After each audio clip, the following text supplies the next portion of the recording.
guy just awakened and he's already got a legendary skill. Finally, he can show the world the absolute power of staying virgin by gaming for 11 years straight. When the apocalypse began, he rushed to get magical items. When he arrived at the secret location, he was too late. The barbecue had already started. 5 minutes earlier, this girl and her young 80-year-old sidekick were the ones who did it. Several people were there to steal the magic items now that the world had become chaos. People were fighting over each magic item, so this guy yelled and told everyone to give up. This caught their attention. He then said that he would take everything for himself. Of course, people wouldn't listen. When the guy showed his awakened ability and proved he was the strongest, the old man showed an even better one. He turned him into charcoal without mercy. "That's because of your arrogance," said the young old man. The girl Yuri announced to everyone that all the items in the tower belonged to her and Grandpa. "Does anyone have a problem with that? Fight her right now." Then Kang Jin-hyuk simply walked past her, completely ignoring her. He was only interested in the magical items. "Look what you've done to this item. You almost ruined something so good." Seeing someone dissing her, the girl ordered her Anubis summon to attack. One hit from that thing can kill anyone, no joke. But when that powerful spear came close, the MC just swatted it away with a simple punch. That attack should have smashed a wall, so how the hell? The girl's jaw dropped. Everyone else's too. Truth is, none of them know Kang Jin-hyuk's secret identity. The protagonist praised the girl's skill, giving it a solid 5 out of 10. She got pissed and pulled out 4 more statues to summon. Jin-hyuk was so impressed by all that power. Just look at his face full of shock and terror. The girl realized he wasn't fazed, but it didn't make sense. Look at these giant, deadly, powerful soldiers. Then Jin-hyuk admitted it. The girl's power isn't weak, and that old man isn't just anybody. But compared to him, it's pretty pathetic. The girl declared she didn't like him. He's way too arrogant and full of himself. Jin-hyuk then asked what the difference was between arrogance and just being confident in your own powers. To prove he was right to look down on her, Jin-hyuk uses the amulet he just found. If she wants a summon battle, feast your eyes on a real powerful beast. When the mountain god tiger got the order to wipe everyone out, Yuri felt fear run through her body. That tiger ate her dogs like a hamburger in a fat kid's hands. Thinking she was about to be the side of fries for that burger left her hopeless. Is this the end? Dying a virgin even though she's this hot? But when Jin-hyuk walked up smiling like that, maybe that was about to change. Jin-hyuk said the game was over and that he wanted that. The girl covered up her goods and refused to give them up. But then Jin-hyuk crouched down and clarified he was talking about the Tutankhamun mask artifact. Yuri got pissed. And honestly, I don't know if she was mad because he wanted the mask, or because he didn't want the other thing she has. Jin-hyuk stared her down while she resisted, then gave her a signal, obey, and she gets to stay out of the tiger's stomach. She had no choice. Better to stay alive today to fight another day. The girl asked if he was after the map of the eastern lands. Jin-hyuk just smiled and warned her that the tiger is staying on guard duty. If anyone tries to tail him, they're dead meat. The truth none of them know is that Jin-hyuk isn't like these people. Just a few hours ago,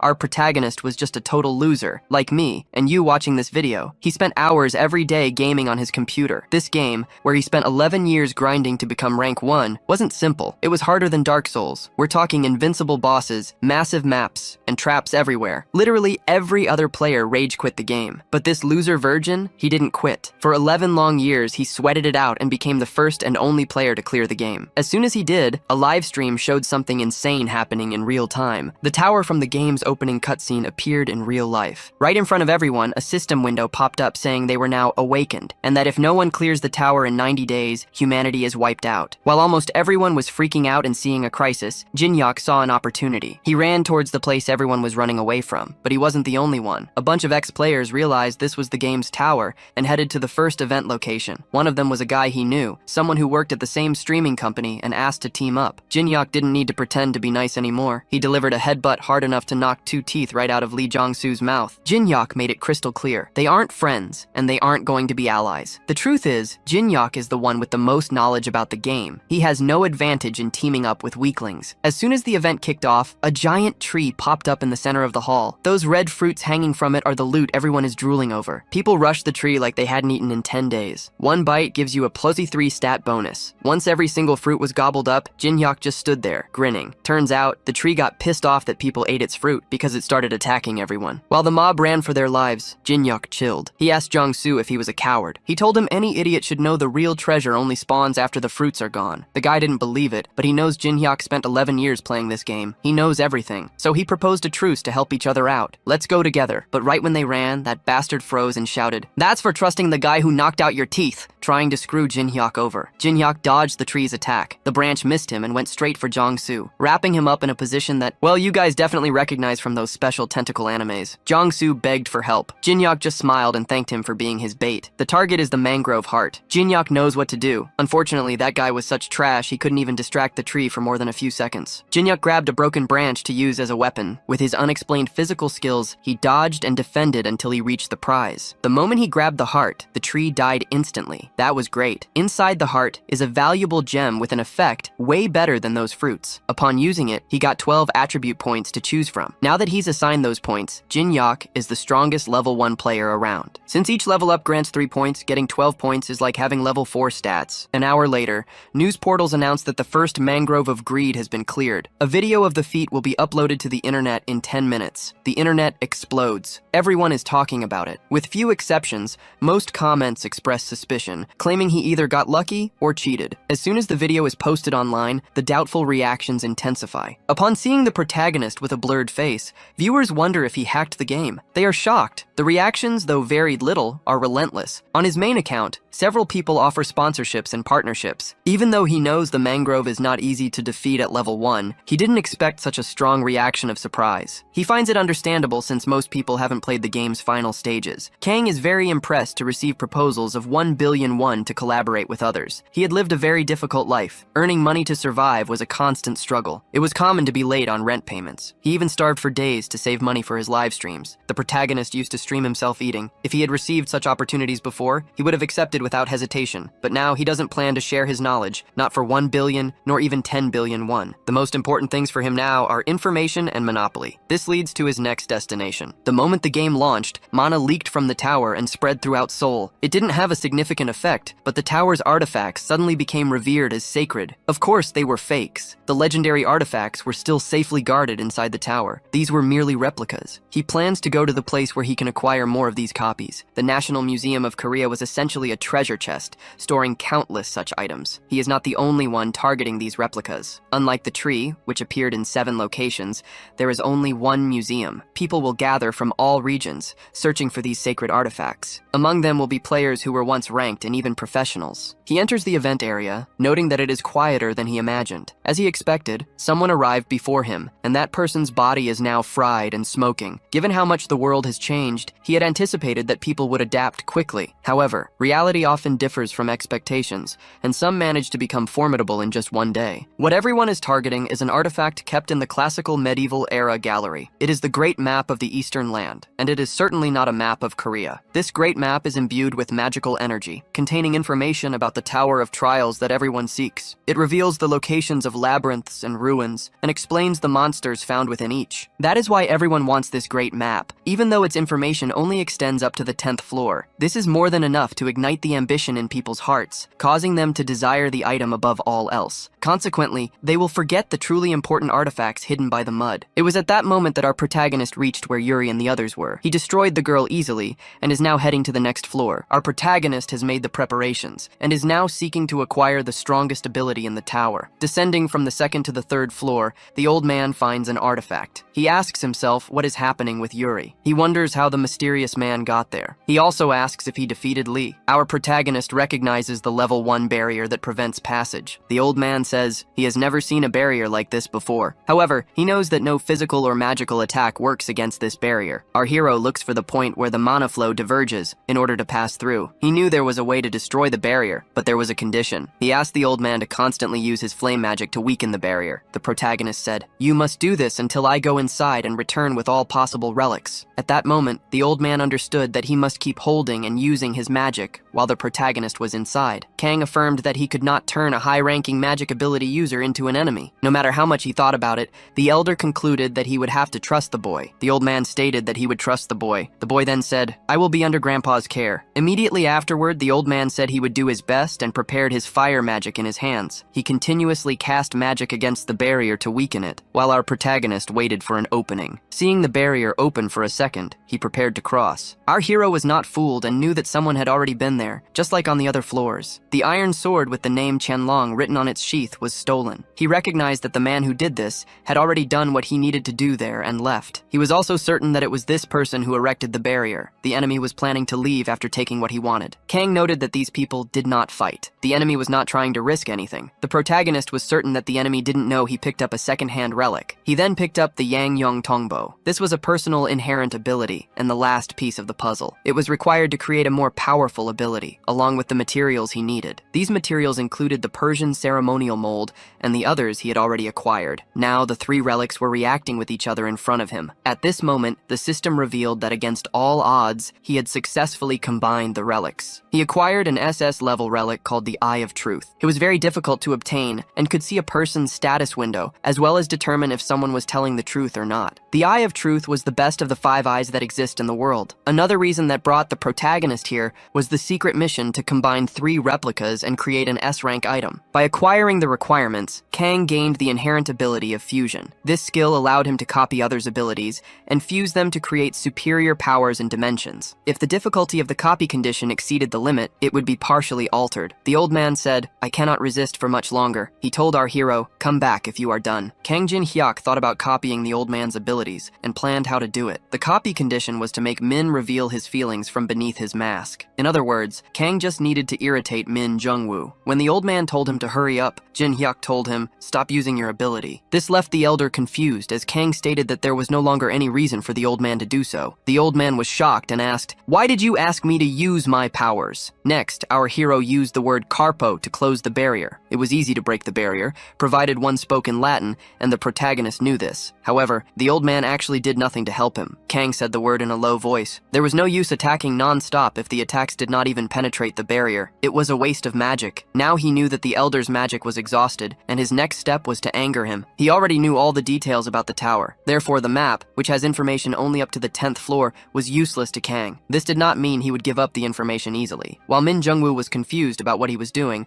our hero had already explained earlier. He explained that he did not need the map, and was therefore about to set it on fire with a lighter. Since there was a chance that other people could gain knowledge of the 10 floors through the map, he burned the item. This left the old man with his mouth wide open as the flames devoured the ancient map. The only way to secure his position was by eliminating the chance that other players could learn about the 10 floors. The old man became very irritated that he burned the map and began to threaten our protagonist. This made him reach the conditions and copy the old man's powers. He successfully copied the B-level fire element ability. He saves this copied ability in the world's memories. Now, he can control fire. Because of this, his affinity with the element increases. The fire element is the beginning of his first copy. Min Jungwoo says, "You will regret what you did." He prepares his magic to attack Kang Jin Hyun. His level 1 fire element activates. Meanwhile, he explains to the old man why he burned the map. He activates his flames just like the elder does, startling him. The old man is now certain that the skill is identical to his own, but Kang's is stronger. He realizes this man is not normal. He doesn't even need the map. The old man wonders, "Who is he?" Kang replies, "If you want to climb the tower peacefully, you should listen to what I have to say." 4 veterans appeared at the museum, including Kang. The others were the old man, a girl, and an unknown individual. Kang understands they wanted to minimize the risks they would face now that the world had become the Tower of Trials, but he wonders if they are trying to get ahead of him. Given this possibility, he needs to acquire as many unique abilities as he can. He tells the old man, "I will contact you soon." He also asks that he and the girl downstairs level up as soon as possible. This way, he will have some chess pieces to manipulate. However, he still has a long way to go. He will need to gather skills for this journey. Since he only has one body, it will be impossible to acquire all abilities. Even so, he will possess the best and most important ones for himself. Suddenly, he feels he has reached his limit. He is hungry and tired. So, he decides to stop for a meal. He enters a restaurant. On the television, he hears a report. 23 people were eliminated, and 50 were injured at the National Museum of Korea. Many are severely wounded, and the number of eliminated continues to rise. Beyond Korea, similar incidents are occurring in the United States, Europe, and Japan. Just as he had thought, other players worldwide are acting similarly to climb the tower. A journalist first reviews the cameras inside the museum. The cameras show the fight between Anubis and Kang Jin Hyun's mountain tiger. No one can believe the images, which are unfortunately real. The people in the restaurant cannot believe a regular human could do such a thing. They notice it is the same man who defeated the swamp creature because his movements are identical. Our hero needs to conceal his identity better, as people are recognizing him too much. The government conducts an investigation into the unnamed structure, dubbed the Tower of Trials. For this, they form the Awakened Association, comprising veterans with varied abilities. The government's response in creating this group was faster than the protagonist expected. Since they have already created a group full of awakened individuals with innate abilities, he thinks they will be more flexible. Kang did not expect them to create the group so quickly. On TV, a report from the Department of Awakened Individuals plays. A man in a suit and tie named Sang Jin is the head of the newly formed Awakened Association. He appears to recruit members for the group, promising a salary of 60 million and a government position for new recruits. This offer, however, excludes the person who appeared in the videos. Sang promises that if Kang joins the Awakened, the government will support him in everything he wants. People comment that even without knowing him, they feel envious. Ultimately, our protagonist realizes the report's true objective was him. They are treating him as a tool. No matter what they offer, he will not join them. In this world, the value of a single well-trained individual is greater than 100 ordinary people. Han Sang-jin knows this, which is why he is offering Kang a blank check to persuade him. Sang-jin was chosen as president because he possesses the necessary skills for the position. Or perhaps it is because he has more experience in the Tower of Trials. Our protagonist hopes Sang-jin has a good ability, as it would be interesting to copy it. Looking at the clock, he knows it is 7 p.m. When the hand points to 9 o'clock, the Tower of Trials will open. This happens when the stated time arrives. All the new players head towards the tower, immediately impressed by the magical scenery. It is just like the Tower of Trials from the game they used to play. Our hero, however, understands that these are all noobs, shocked by something so trivial. As a celebration for entering the tower, everyone receives 100 coins. This currency will be exclusively used within the tower. Players can also upload videos to record their achievements, earning an additional 100 coins for every 10,000 views. However, there will be a premium charge based on the player's status. Every player in the tower who watches these videos will have their first 10,000 views counted. Therefore, they must be careful when deciding which videos to watch. The live stream function, for instance, will only be available once they encounter the boss of the next level. Furthermore, if anyone is found to have manipulated the view counter or engaged in other forms of cheating, that person will be severely punished. There is a connection between people who want to climb the tower and those who live outside it. They can choose to watch players with the best chances of reaching the top, thereby increasing their views. Among all the tower's functions, this is the most interesting, because the more famous a player becomes, the more coins they earn. Meanwhile, players rush to the Goblin Cave to secure a good position and farm coins. They are in a hurry, wanting to complete this as soon as possible to get ahead of others. Earning coins will be easy for Kang Jin-hyuk, as he knows everything about this place. However, he is not interested in uploading videos yet, nor does he want to rely on them to earn coins. After all, sharing the information he possesses would be a great loss and a terrible strategy. During his previous life, while clearing the lower 30 floors of the tower, there was a period when he couldn't advance. Progressing to the next level required him to search for secret pieces on the lower floors. This meant retracing the steps of his previous experiences. Ultimately, he managed to find the solution in an abandoned ruin. It was then that he discovered his character was flawed from the very beginning. The fact that the character he had spent years evolving was trash was painful. Because of this, he considered deleting his character after dedicating so much time to it, only for that to be the outcome. 6 years have passed since that time. Now the protagonist stands in front of a B-level labyrinth. This is the labyrinth created by Daedalus in Crete, famous for its confusing paths and traps. The secret to passing the 30th floor is to build a strong foundation, and the key lies within this very labyrinth. He never thought he would have to go through it again, and this annoys him a bit. Despite his dislike, a sense of nostalgia washes over him the moment he opens the labyrinth's doors. Inside, it reveals a majestic place, filled with valuable and ancient items. There are also luminous blue moths, and one of them lands on his hand. Suddenly, he encounters several unknown people and asks, "Who are you?" A friendly woman replies, "We were looking for a place to farm, and we ended up here." She explains that the labyrinth will close soon. These people followed him 10 minutes before he entered, after noticing something different about him. They realized he went straight to the labyrinth after entering the tower and opened it without a key. The friendly girl then suggests we should enter too and follow him, but the others are unsure if it's worth entering the labyrinth, as it could be dangerous. The girl then asks, "Why don't we work together to clear the labyrinth and split the prize?" Kang realizes she is trying to trick him and make him believe in numbers. He suspects she is the leader, so he activates his Eye of Truth to see if the girl is lying or not. At that moment, she states, "My name is Park Hannah. I am 22 years old, and I only reached the second floor of the Tower of Trials before this." Seeing that her name and age are correct, he also notes that she is level 1. He also sees that the girl's skill is quite interesting. Communion. Naturally, she can befriend anyone, even strangers. This skill can completely erase feelings of discomfort. The condition to copy this skill, he notes,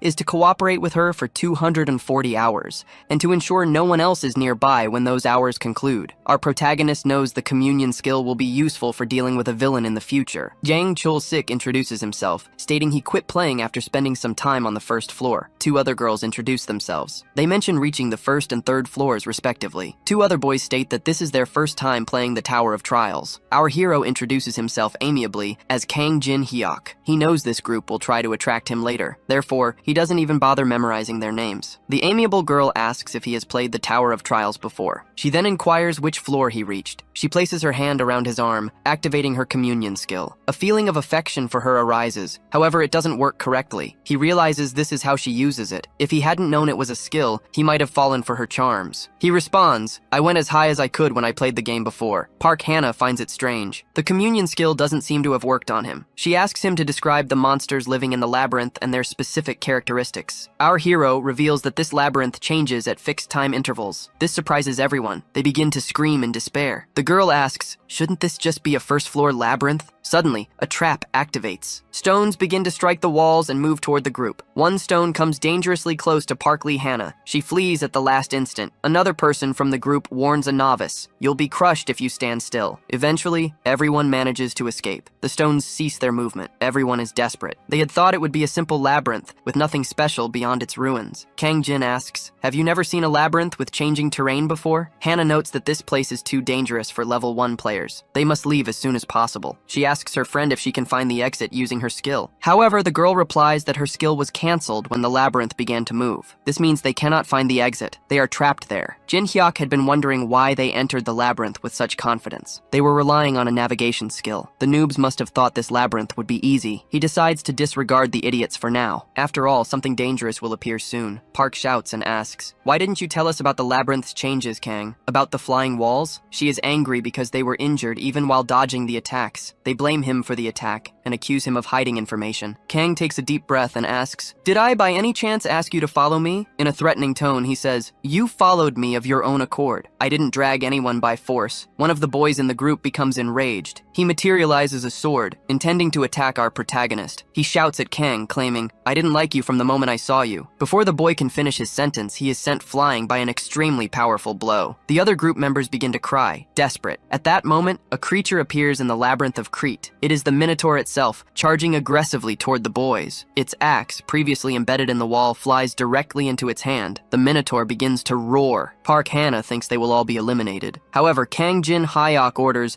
"Get out of the way." He then charges toward the labyrinth creature. The others wonder what he is doing. He actually went straight for the Minotaur during its attack. As the monster slams its large axe into the ground, our hero dodges the attack. He jumps, rising to the creature's height as he evades. However, he still takes a cut on his shoulder. In doing so, he obtains the secret evasion attribute. This attribute reduces the level gap when fighting strong opponents. It also widens the gap when fighting weaker ones. This no-gap attribute effectively reduces each level's gap by 3 attribute points when fighting strong enemies. Taking advantage of this newfound ability, he uses the Minotaur's horn to gain momentum. He lands back on the ground, knowing this is how he'll grow stronger, even at level 1. This is the best method he found after countless trials and errors against the Minotaur. The creature with glowing red eyes lunges at our protagonist, full of hatred. He has already endured attacks from this creature tens of thousands of times during his previous plays. Thus, he easily evades, and his gap attribute increases by 0.5. His body has memorized all the patterns, allowing him to widen the gap even further once more. As he dodges all the incoming blows, his gap attribute continues to rise. After all, he is a veteran. He can even evade by jumping over the monster's axe. No matter how powerful an attack is, it's useless if it doesn't hit him. The noobs are in shock, realizing they had thought of messing with him. They know they would have lost. Hannah can't believe they planned to defeat him and the monster just to steal their items. As she looks at the Minotaur,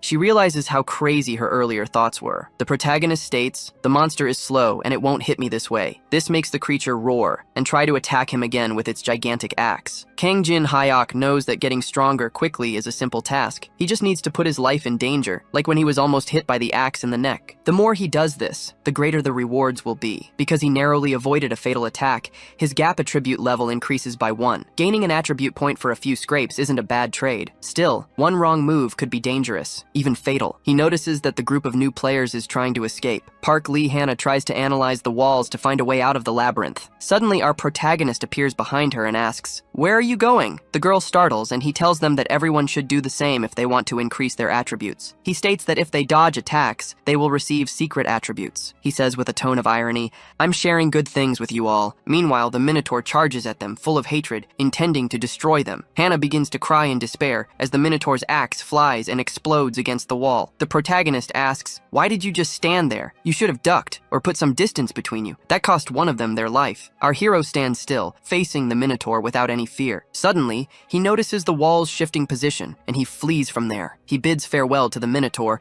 who will now be trapped by the labyrinth's walls. The Minotaur becomes enraged by Kang Jin-hyuk's strategy. Immediately after, it charges at the labyrinth wall, relentlessly slamming it with its axe. Those who survived are in shock, as they came extremely close to death. They ask if they won, and if that thing will come back for them or not. The protagonist explains that the Minotaur is attracted by the residue from the luminescent moths he touched earlier. Therefore, it will keep coming after them. Hannah asks, "Why are you doing something so insane?" He replies, "I'm doing this to increase my attributes. If you want, you can rest while the labyrinth changes. Then, we will play a bit more with the horned monster until it breaks through everything to get here." Park Hannah asks, "How long do we need to run and dodge the enraged monster's attacks?" Our hero replies, "You need to do this until you escape the labyrinth, about a month from now." The rookies are in shock, realizing they have to remain in this hell for another 30 days. If they are not with him, they won't be attacked by the monster, but they also won't gain experience. Kang Jin then asks, "Which path are you planning to take? After all, it will be dangerous to wander blindly through the labyrinth." The noobs ask if he knows where the exit is. He replies, "I know this labyrinth very well." Hannah understands that this means they won't be able to escape alone without his help. Park Lee-hana states, "I have no choice," and decides to follow our hero to find the exit. However, Kang states, "Nothing in this world is free. You will pay a price." He points his sword at the girl and tells her, "Give me all your coins." Meanwhile, other novices face goblins in the game. One of them is live streaming, and he is one of the veterans of the Tower of Trials. He has been playing alone for 15 hours, receiving much praise and popularity online. The man with the red headband realizes this is working for him. All the forums are talking about Manhwa because of his brutal battles against the goblins. He thanks his team for their hard work, even though everyone thinks he did it alone. The video was cleverly edited so no one would realize he was buffed. A nasty comment appears, stating that someone completed his dungeon in just 5 hours. Mayon says, "Haters are common," and he is not shaken by it. However,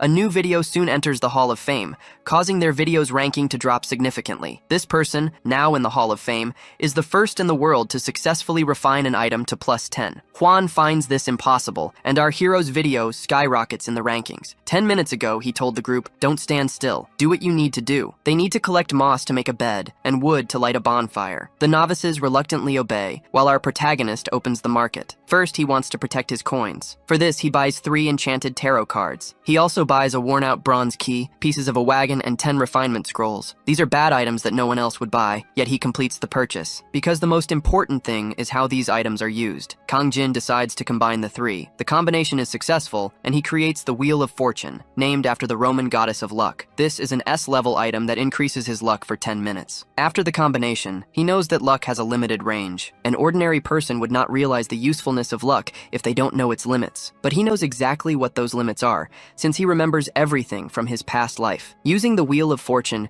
his luck increases to its maximum. He knows that the success rate for refining scrolls is very low. They might be spells with the worst refinement chances, but if luck is maximized, the rate is 100%. He decides to use everything on his dagger, and its refinement is successful. Thus, he manages to upgrade his old dagger to +10, which is the maximum level. Additionally, he achieves the bonus accomplishment of being the first to create a +10 refined item on the Korean server. This achievement is recorded in the Hall of Fame for the entire day, and he earns 5,000 coins. Finally, he obtains something truly worthwhile to use, his purple dagger. On the 10th day in the labyrinth, they manage to build a bonfire with the gathered wood and a moss bed, and they have nothing to eat except mushrooms and moss itself. Our protagonist is sleeping peacefully on the moss bed beside the bonfire. However, the group is anything but peaceful, as the Minotaur has been relentlessly attacking since that day. The labyrinth constantly shifts, separating life from death. They are irritated with our hero because he treats everything as if it's nothing significant. If things continue this way, they won't last much longer, and they believe Kang will abandon them. Anonymous users ask, why don't they just give up and stay where they are? They claim that the man with them has played before and is a psychopath. During a live stream, Park asks, does anyone have more information information about him? An anonymous person replies, I can't find any related videos from the past. After all his old internet videos have been blocked. When searching for Kang Jin Hyok, it didn't appear that he had created a channel either. They don't think he wants to gain subscribers. He just likes to play alone in an insane way. It would be great if they knew the strategies and locations of the divine relics. Park can't believe they're trying to get support from the idiots outside the tower. He tells them, shut up. Then he asks, what did the Raven Guild say about this situation? An anonymous person reports that the guild is investigating, but has no information about the labyrinth. They will need 3 more weeks to reach them. This news leaves Hannah somewhat desperate, realizing she will be trapped in this labyrinth for 3 more weeks. She tells her friend that there is no information on what to do in this situation. Hannah reveals her plan. Eliminate Kang and take possession of the stone chamber they found until Appa arrives. This way, they could escape the area. However, the problem is eliminating him. At that moment, her friend picks up a stone, declaring it the perfect chance since Jin is sleeping. They decide to do it now, as anyone is eliminated when their head is shattered by a stone. However, Hannah holds her friend's hand, stating that Jin's reaction speed is insane. They will not be able to defeat him in a fight. He will probably wake up the moment they try to attack and launch a counterattack. The man drops the stone, asking, what are we going to do? We cannot continue suffering like this. Hannah assures him they will not continue suffering. Appa, a member of the Raven Guild, gave her something to use. It is a lethal poison capable of melting 100 trolls with just 1 drop, the stinger of a giant zucchini wasp. They must ensure he goes to hell once and for all, so they are no longer in danger. Our protagonist wakes up, saddened to see more moss and mushrooms to eat. As if they were on a survival show, Park Hannah tells him that if he wants more, he can hunt rats to eat. Jin asks her to pass the water behind her and requests more mushrooms. They cannot believe Jin will eat more of the disgusting mushrooms, yet they place them on his plate. He prepares to eat, and Hannah cannot believe they are serving him. Our hero begins to eat his food, and the chat goes wild. The duo rejoices, certain they have put the poison into his food. Suddenly, someone knocks over the plate and begins to spit out the poisoned food. However, this person is not Jin, but Hannah's friend. Within moments, he collapses to the ground, writhing in pain from the potent poison. Jin Hyuk states, you were foolish to think I would eat something poisoned. When I asked for more mushrooms, I switched the plates while your backs were turned. And you should know that secret transmissions are known as cheating. The girl replies, you have no evidence of that. The chat realizes Jin has discovered the live stream. This live function can only be used when attacking the boss that guards the path to the next floor. The system warns that if improper conduct is not detected, the player who made the report will be penalized. Nevertheless, our protagonist decides to proceed with the report, as her facial expressions made the secret live stream obvious. He cannot believe she did this and states, I am disappointed with Park Hannah. As Jin proceeds with the report, the girl begins to receive a warning that leaves her desperate. The capture was complete, and anonymity would be removed. At that moment, the live broadcast became evident, and the chat began to be removed from the stream. The number of viewers drops to 0. They will be unable to watch videos for 1 month from now. If this happens a second time, previous viewers will be permanently banned. The girl becomes desperate as everyone in her chat disappears. As for her penalty, it is a harsh fate. At that very moment, the Minotaur appears, walking with its large axe. It unleashes a heavy roar, then charges furiously like a buffalo. Hannah asks if our hero will fight this time, and pleads with him to tell her where to go. Jin replies, you have no shame. You just decided to poison me and now you ask for my help. The girl continues imploring, but he will not cooperate. Finally, our protagonist fulfills the conditions of spending 240 hours with her to steal her technique. After being alone with her, he manages to copy the communion skill. Looking her up and down, he declares that he does not need her. The girl screams, you will regret this. Appa is a member of the Raven Guild. The Minotaur delivers a massive blow with its axe, attempting to eliminate the girl. Both Kang and the girl manage to dodge the impact of the blow. Kang wants her to appreciate the sight, to understand that she should fear him. Then, he rushes at the Minotaur with his enhanced technique. He makes a shallow cut on the creature,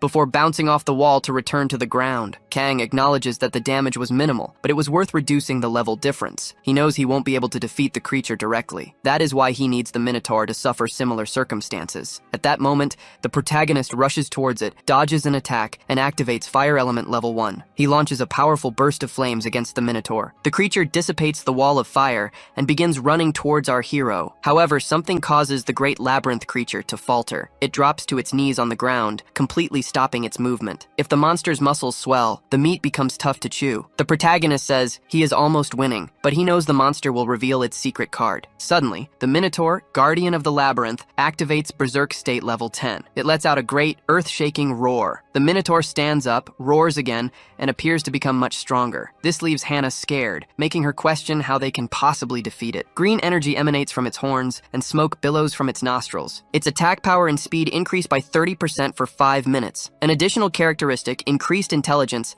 now allows the Minotaur to speak. The Minotaur declares, "I will destroy your protagonist and scatter his pieces throughout the labyrinth. This way, no one will ever enter my labyrinth again." Kang Jin feels the monster's magic being used more efficiently than before, thanks to its newfound intelligence. He then challenges the Minotaur to a fight. The Minotaur responds affirmatively, "I will crush you." It rushes forward, delivering a blow with its enormous axe. Our protagonist defends it with his max-level dagger. Then, with surprising force, he launches the Minotaur's axe far away and continues to defend against its relentless, non-stop attacks. The fight is extremely fast. Hannah can barely keep up with her eyes. She notices that Kang is not even dodging anymore. He is receiving the attacks head-on. Even though the Minotaur is a boss with a level 10 ability activated, they are fighting on equal footing. Hannah thinks that even the entire Raven Guild would not be able to defeat this creature. Yet Kang is crazy. He is taking every attack head-on and smiling in this dire situation. It is as if he had everything prepared and already knew exactly what to do. Kang thinks to himself. No matter how much he tried to change, he hated the stagnant reality of his old life. He felt as if nothing would change, either in the real world or in games. The difficulty was always the same. However, this new world corresponds to his deepest desires. His level 57 gap ability is one example of this. It made him extremely strong, in addition to his summons and his dagger. His gap attribute continues to increase, especially when he exposes himself to such risky situations. The Minotaur continues its rampage, destroying all the walls of the labyrinth in its rage. Suddenly, the veteran, Kang, leaps towards it with his dagger, delivering several swift cuts. The Minotaur growls, "These are cheap tricks. They will not work against me." It states, "You are just a worm. You cannot even scratch me." However, immediately after saying this, the creature stops, frozen in place, very close to our protagonist. Unable to move, the duration of level 10 Berserk mode ends. Our hero had counted the 5 minutes, knowing that the monster would become completely locked in place afterward. The Berserk state causes someone's attributes to exceed their limit for minutes, but then leaves them utterly powerless. The Guardian of the Labyrinth enters a state of suspended animation, completely trapped in front of Kang Jin. With 57 gap points, Kang can narrow the power difference by an amount equivalent to 19 levels. He still needs 20 days to reach his ultimate goal of 100 points. Kang knows the Minotaur only stopped moving because its state of fury ended. It will return to the hunt as soon as the labyrinth changes and a new day passes. Our protagonist smiles, stating that there are still 20 days left. He recalls having said it would take a month to clear the labyrinth. 20 days later, the Minotaur returns, attacking with its full strength and in a state of fury. Then a strike comes from the right, and the gap attribute increases. Next, he anticipates a strike from below and jumps. Finally, the gap attribute reaches level 100. The labyrinth monster screams, thoroughly enraged. He feels as though the monster is slowing down over time and delivers a punch to its jaw. Believing he is overthinking, he then steps on the horn of the Minotaur, which has now fallen on the ground. This is his last farewell to the creature. What remains for our protagonist is to deal with Park Hannah. He states, "I will hire an intern for the Veteran Players Company." He asks her if she is interested, noting her lack of enthusiasm. "Aren't you interested? You haven't shown any excitement." Feigning enthusiasm, the girl says, "I want to be hired and work for this company." But first, he asks, "What can you do for the company from now on?" She responds that communion will be an extremely useful skill for managing a company. However, our protagonist says that he has already acquired this skill. She changes her answer, stating, "I will never betray you." This, however, does not satisfy our veteran protagonist, and he is disappointed. He then announces the results for the Veteran Players Company intern position. When the girl asks for more time to think, he tells her, "I have already given you enough time." Desperate, she yells, "I can give you Bram's ring." Kang tells her that he was making a deal with the Chinese to acquire that ring. This piques Kang Jin Hyok's interest upon learning that the Raven Guild possesses this ring. After all, Bram's ring is one of the best items one can obtain on the first floor. It increases movement speed and grants magic resistance, suppressing monsters' magic. The item has 3 useful options, and he verifies her information using the Eye of Truth. Noticing that she is not lying, he also believes she isn't planning anything significant. He congratulates her for being hired as an intern for the Veteran Players Company. He states that he will not pay interns, and no matter where they are, they must come to him when he calls. It It will not matter even if it is 3 a.m. Finally, he will clarify the contract's duration. At that moment, our protagonist reads the memories of the world and plans to combine the skills of fire and communion. After combining the two skills, Kang states, "It's going to get hot in here." Activating the A-rank soul mark skill, the girl realizes that this is a contract. Smiling sinisterly, he says, "I wouldn't put your thumbprint on mere paper." He congratulates her on being hired as an intern and places the soul mark on Park Hannah's face. The girl screams. The mark on the target forces obedience to the commands of whoever placed it on her. Any action that could harm the skill user is forbidden. If she fails to comply, she will be burned. At that moment, they see the light. They are the first to clear the first floor of the labyrinth. The girl is extremely relieved to exit that infernal place. This achievement will be registered in the Hall of Fame, and the players receive 5,000 coins each. As she celebrates her reward, the protagonist orders her, "Transfer the coins to me." She obeys the order and transfers the coins. Kang is certain that no one has more money than him. He also asks her to make sure she brings him the ring in 3 days. When the girl tries to say that 3 days are too few, he reduces it to 2 days. The soul mark on her face heats up, and the girl is forced to obey. On TV, a report airs about Dangun, a guild representing Korea, which is now on the 3rd floor. It is the #1 guild in the country. As other countries face difficulties, expectations for Korea are high. China is keeping their situation a secret. He believes that instead of relying on other countries, they should strive to surpass them with their own strength. He believes he should be able to defeat the 3rd floor boss alone. Our protagonist hears this and contemplates how much others will later regret their actions. He understands their ambition to be the first among challengers, yet perceives no actual need to rush. He knows there is a 90-day time limit on each floor. In other words, there is no need to rush to the 2nd floor, much less the 3rd. Moreover,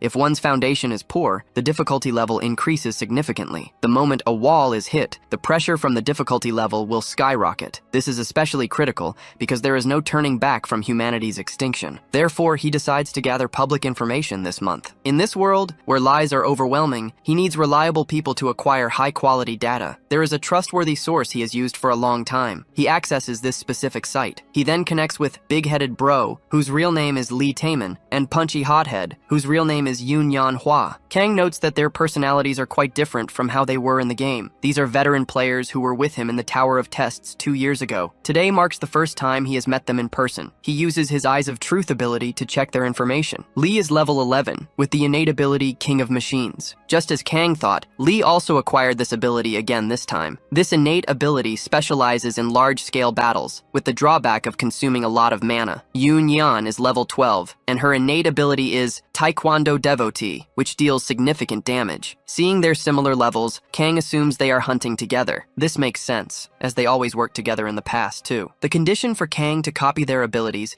is for all 3 of them to reach the 20th floor together. Kang introduces himself and admits that his in-game name was equivalent to a fart sound. He is ashamed of having chosen that name 11 years ago. He also mentions that he is 26 years old and worked as a streamer on digital platforms, and Lee used to watch his streams. Lee asks Kang to stop being so formal, reminding him that they met many times during the game. He suggests they would feel more comfortable if they talked without all this formality. Kang knows they are very friendly. In the past, there were people who only wanted to use and betray him. Perhaps he had become corrupted by getting involved with such bad people. Even though this is their first personal meeting, he feels very comfortable with both Lee and Yoon Yan. Through their conversation, he manages to discover everything that happened while he was trapped in the labyrinth. This includes the movements of the best guilds around the world and what other streamers were doing. Furthermore, he learns about demonic groups that kidnapped people and stole their coins. Lee then realizes that Kang spent a month in the labyrinth and therefore must not have taken the test. Kang becomes confused about this test. Lee explains that a large number of people went to the tower, and the death toll on the 2nd floor is extremely high. Because of this, the Awakened Association restricted tower climbing only to those who passed a specific test. Upon passing, they would receive an identification code, like the barcode on Yoon Yan Hwa's wrist. Han Sang-jin, the CEO of the Awakened Association, used the reason of reducing deaths to gather players with innate powers. Since things have come to this point, Kang decides he wants to experience the association system and use it to his advantage. Arriving at the Awakened Association Tower, Kang enters. Players with an F rank or lower are immediately disqualified from entering the 2nd floor. On the other hand,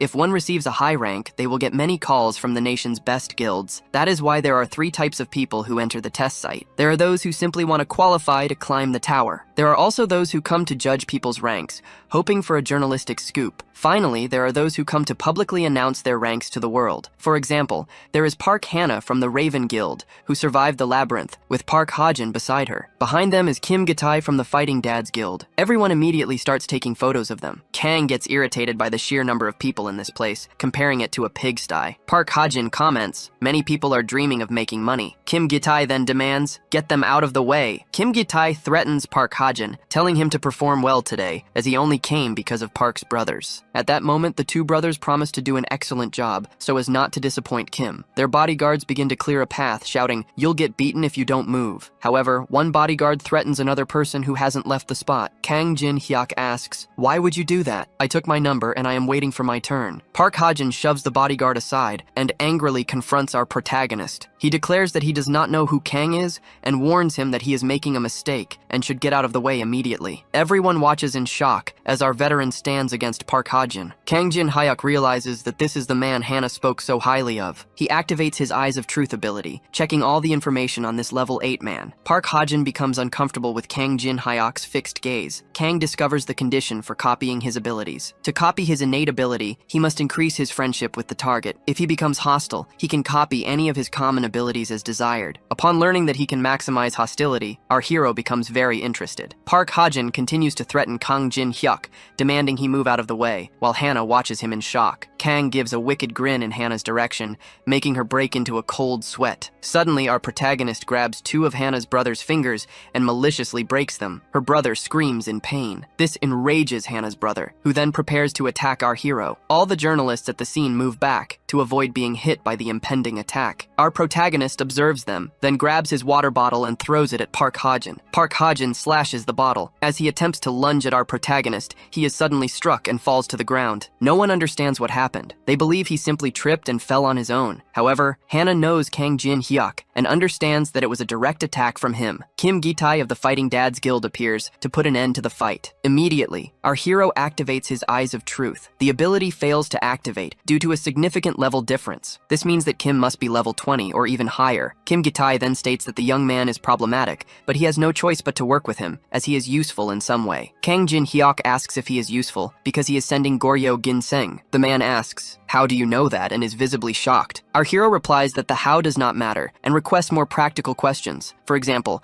how to deal with the side effects of Goryo Ginseng. Kim Gitai activates a black screen barrier ability around the two of them. Kang's friends try to enter to get closer to him, but they do not make it in time. Kim wants to know the veracity of Kang's information, specifically his desire for exclusive rights over 10 dungeons. Goryo Ginseng is known as an incredible consumable item that restores health and magic. However, eating it raw can cause a poisoning effect. Kang is certain that they are experiencing difficulties due to this side effect, and states that they need 3 items to solve this problem. These items are Carassian Bile, Moonstone, and Mandrake Root. He does not know about the other items, but he is sure that they have difficulty finding the Mandrake Root. Kang then offers to tell Kim where these items are located, and asks for Kim's trust. Kim realizes that Kang's information is consistent with the data obtained by his explorers. This makes him question even more who this man in front of him truly is. He decides to believe Kang Jin Hyuk, but points a dagger in his direction. He warns Kang, "Do not try to use any tricks. I will notice, and I will ignore them all." Even so, asking for 10 of the best dungeons which the guild has monopolized is a high price to pay. Therefore, he decides to place a limit on their contract. However, our protagonist states that Kim is not understanding, and his eyes begin to glow. After all, he is the one making the proposal and offering the opportunity, not Kim Gitai. Suddenly, a woman shatters the barrier and throws a man far away. The girl warns everyone, "Step back if you don't want to be eliminated." Because of her, the black screen barrier ability is being deactivated. Our hero tells Yanhua to calm down as he steps away from Kim. Concerned, they ask if he was dragged away. They demand to know what just happened. They assume he is surprisingly easy to talk to and convince. Indignant, Park Hajin confronts the man. "Are you really going to let us leave unharmed so easily?" He pleads for another chance, to use his powers and reverse the situation. Kim chokes the boy and warns him, "This man is not weak. You cannot face him." Kim adds, "You will regret it if you act so imprudently next time." The boy almost faints. Immediately after, the man releases him. He wonders what exactly happened inside the barrier that made Kim humiliate him like that. Filled with rage, he plans to eliminate the man. Meanwhile, the Prota meets the conditions to copy Park's D-level light breath skill. This skill grants him passive mobility, allowing him to control his breathing and heart rate. The skill is saved in the world's memories after our protagonist provokes Hajin. He knows it is time to take the test and discover his true ranking. He wonders if his his intern took the test after eating wild ginseng because she achieved first place in the rankings. The test is simple. He only needs to hit the magic crystal in front of him using items or skills. The essential part is the amount of potential that hits the crystal, as this will measure his strength. She asks if he will use the weapon without innate skills. Kang affirms, "My dagger is sufficient." The man tells him he can start whenever he feels ready. Meanwhile, Jin walks over to a different crystal. They warn him that it's a medium-level crystal. They ask him to try a lower-level item instead. He is told, it is impossible for medium-level crystals to react normally. The veteran player doesn't care. He activates his gap attribute to its maximum level. Immense energy begins to circulate through his body. He wants to see just how strong he has become after emerging from the labyrinth. He unleashes a strike with his dagger,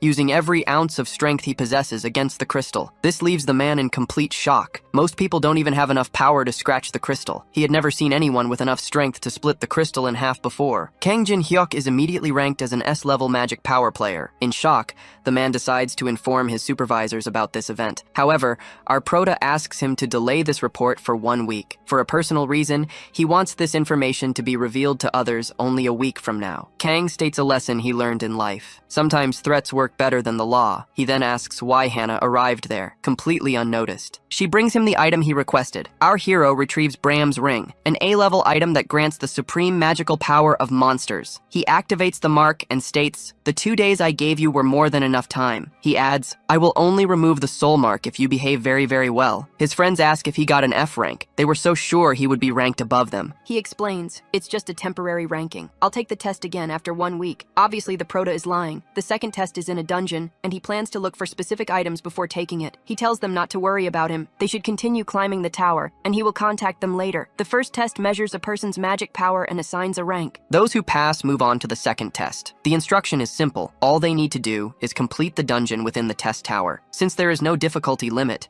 most people choose goblin and orc dungeons. However, the place he is heading to is a ruin that only exists on the first floor. It is a forbidden zone. It has never been conquered before, despite appearing in the test tower 11 years ago. Now, in his new reality, it will be the same. It has been a very long time since he last visited this dungeon. This is the Chamber of the Fallen, a place with floating stones. However, someone else is with him, testing his patience. They are located in the mountain ruins, on the first floor of the test tower. As an F rank, he cannot enter the ruins alone. The regulating guild would not permit it. So, his only option is to register as a porter, carrying boxes on his back to gain entry. A man asks Kang what brings him to this place. Kang replies, "I need money. I live alone." The friendly man says, "I'm here to help my wife and children." Our hero knows that men like him are usually the first to die. This porter warns, F ranks need to be careful. Any mistake could mean the end. Ambulances cannot save them. Jin affirms, "The people here will all make it back home." The man doesn't quite understand, yet he thanks him for saying that. He is much more enthusiastic compared to the others. The ruins of the Chamber of the Fallen will now begin. This raid is S difficulty. They must defeat the area's boss and claim the throne of the ruins. The reward will be a divine relic. However, if they fail to defeat the boss,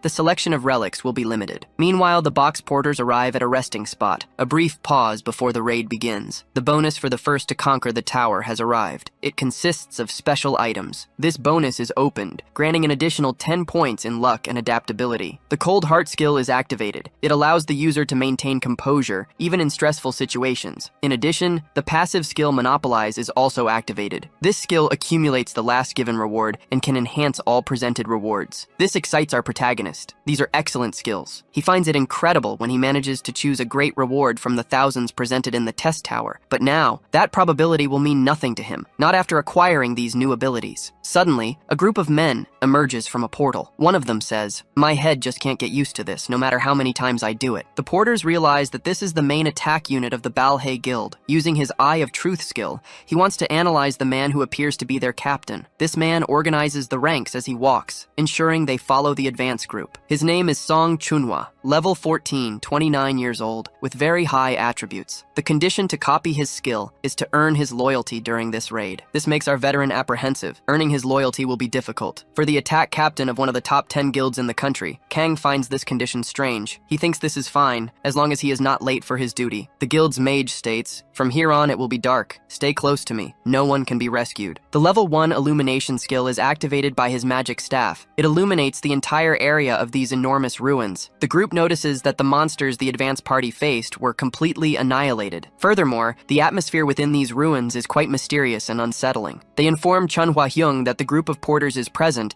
and that they should follow the guild. Our protagonist finds it strange that there were no fatalities after a fight with so many monsters. This should have been impossible, given the attack power he witnessed from this guild before. A man from his group tells him, "Don't just stand there, deliver their water and ice." He is a forgotten porter, and he must attend to the foreigners. The foreigners wear distinct armor, featuring a cross symbol on their shoulder pads. He had been wondering where they were from, but then he remembers. They are the European elite, the Zion Guild. Kang notices a very short person among them and considers befriending this group. As he brings them the water and ice, he begins to strike up a conversation. Activating his communion skill, the target immediately forms a positive impression of him. The short knight is revealed to be a very beautiful woman. Our protagonist recognizes her as the youngest daughter of Europe's aristocratic Laurentia family. She is a versatile player. She possesses divine power, allowing her to attack, defend, and use healing abilities. She is a heroine from Amsterdam, a city that was almost devastated by an outbreak. As one of Europe's most famous players, she is known as the Saint of Amsterdam, Teresa de Laurentia. Now he understood why no one in their group had died. It was due to her presence. Everyone wants to climb the tower, but unexpectedly they chose the ruins instead of the third-floor boss. His Truth Eye skill activates, but it fails. The level difference between them is too significant. He cannot believe there is such a huge difference between them. The girl has likely surpassed level 20. However, his luck and adaptability attributes suddenly neutralize the level difference. Because of this,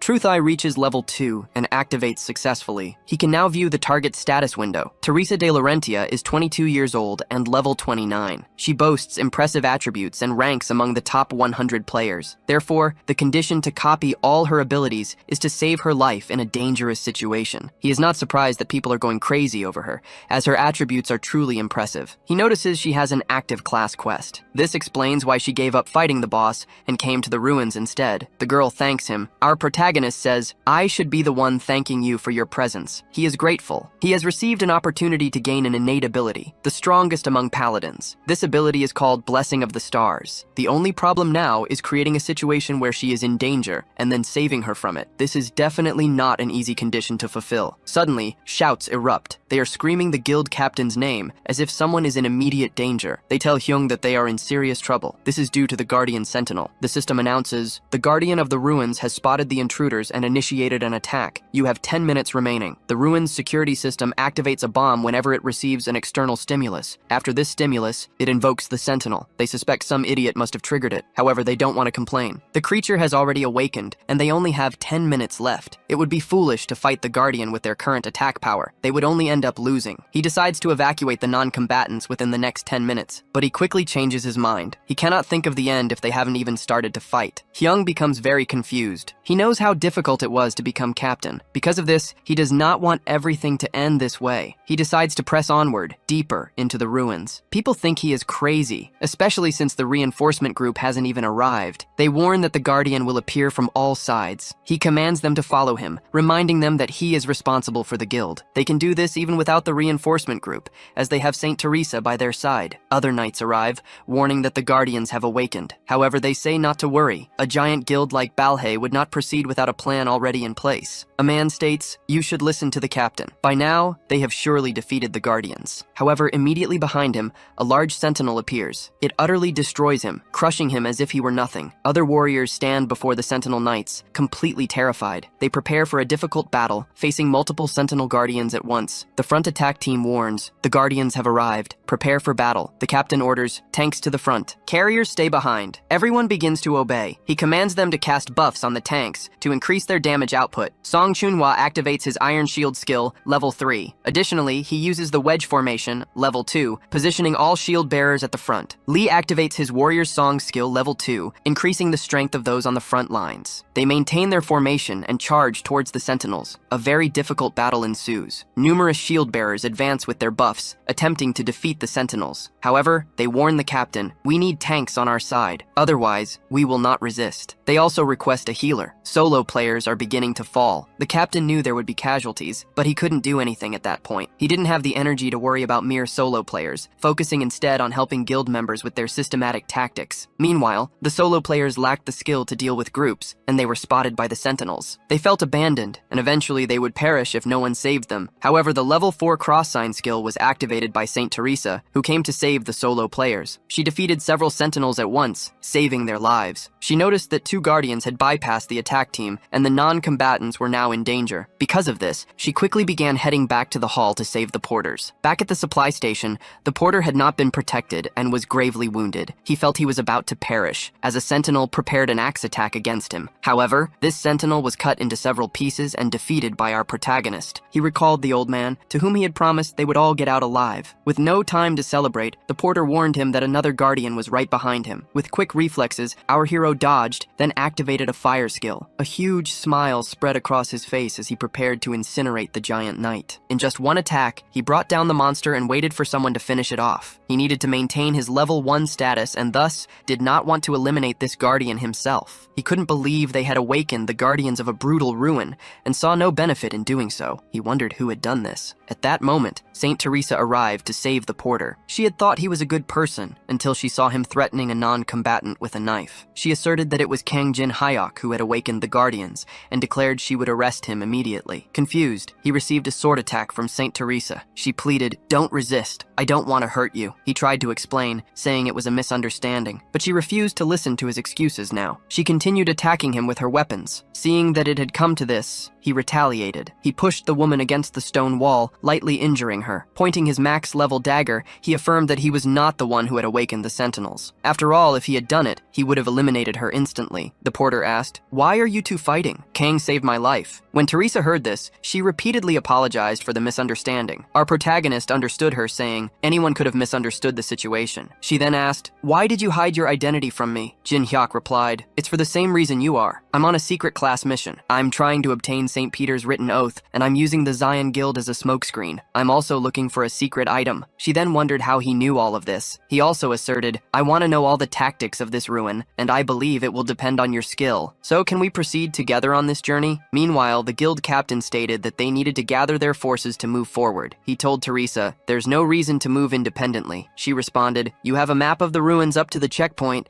and you should be accustomed to the strategy. Besides, our contract states that each team will be commanded and move independently from one another." Receiving this strong argument, the captain was left speechless. Finally, he accepted, saying, "You need to regroup with us before we reach the edge of the map." Saint Teresa replied, "I will find you. I will." She then asked, "Can I take a porter to help?" Captain Hyung agreed, as long as she promised to return. The other porters knew she was embarking on a hellish journey, and none of them wanted to be chosen. However, our hero raised his hand to be chosen, saying, "I'll go with you." The porters in the group told the young man, "You shouldn't do it. It's too dangerous." But he knew he wouldn't get anywhere with this atmosphere. Because of this, he asks if they never burned with desire when they were young, just like him. With sudden force, he shouts that this is the moment where he will fight for love, even if it costs him his life. The porters are moved, and they finally understand the young man's desire. They end up supporting him on the independent journey he will take with Saint Teresa. They encounter several undead creatures in the area. Saint Peter's written oath rests on a sarcophagus in the middle of these undead. Kang asks if she knows that they must get rid of the barrier around the sarcophagus,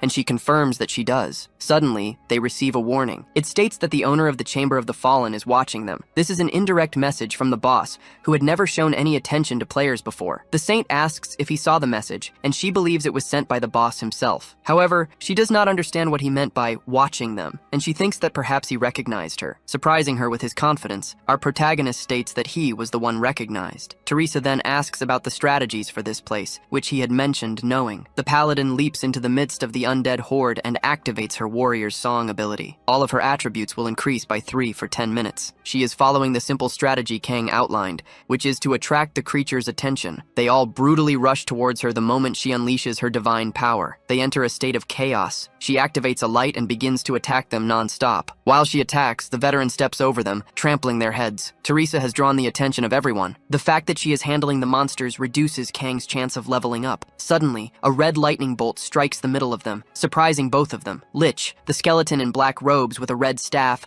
launched this magic into their midst. Next, a sentry tries to attack our protagonist, who dodges like he is in the Matrix. He realizes that there shouldn't be any headless knights here. He wonders why the pattern has changed. He thinks he must take external variables into account next time. The elite Lich's Black Thunder can be used to deal with headless knights, and it is dangerous enough to end the life of a veteran player, just just like him. Again, the Lich prepares its black lightning bolts, surrounded by a red aura. Our hero was already prepared and remained calm as he dodged. This causes the lightning to hit the Class 3 barrier, which is shattered by his ability. Thus, the magical barrier's ability is destroyed, releasing the sarcophagus. Kang Jin Hyok takes his dagger and easily shatters the sentry. He asks, "What will the monster do now?" After all, Teresa is also wiping out almost all the undead on her side. Only the elite Lich remains. It receives a cut and is instantly defeated. A person then calmly steps on its skull and crushes it. The protagonist knows there is only one person who can move and predict monster movements like that. This person says that they knew Kang Jin would be in this place.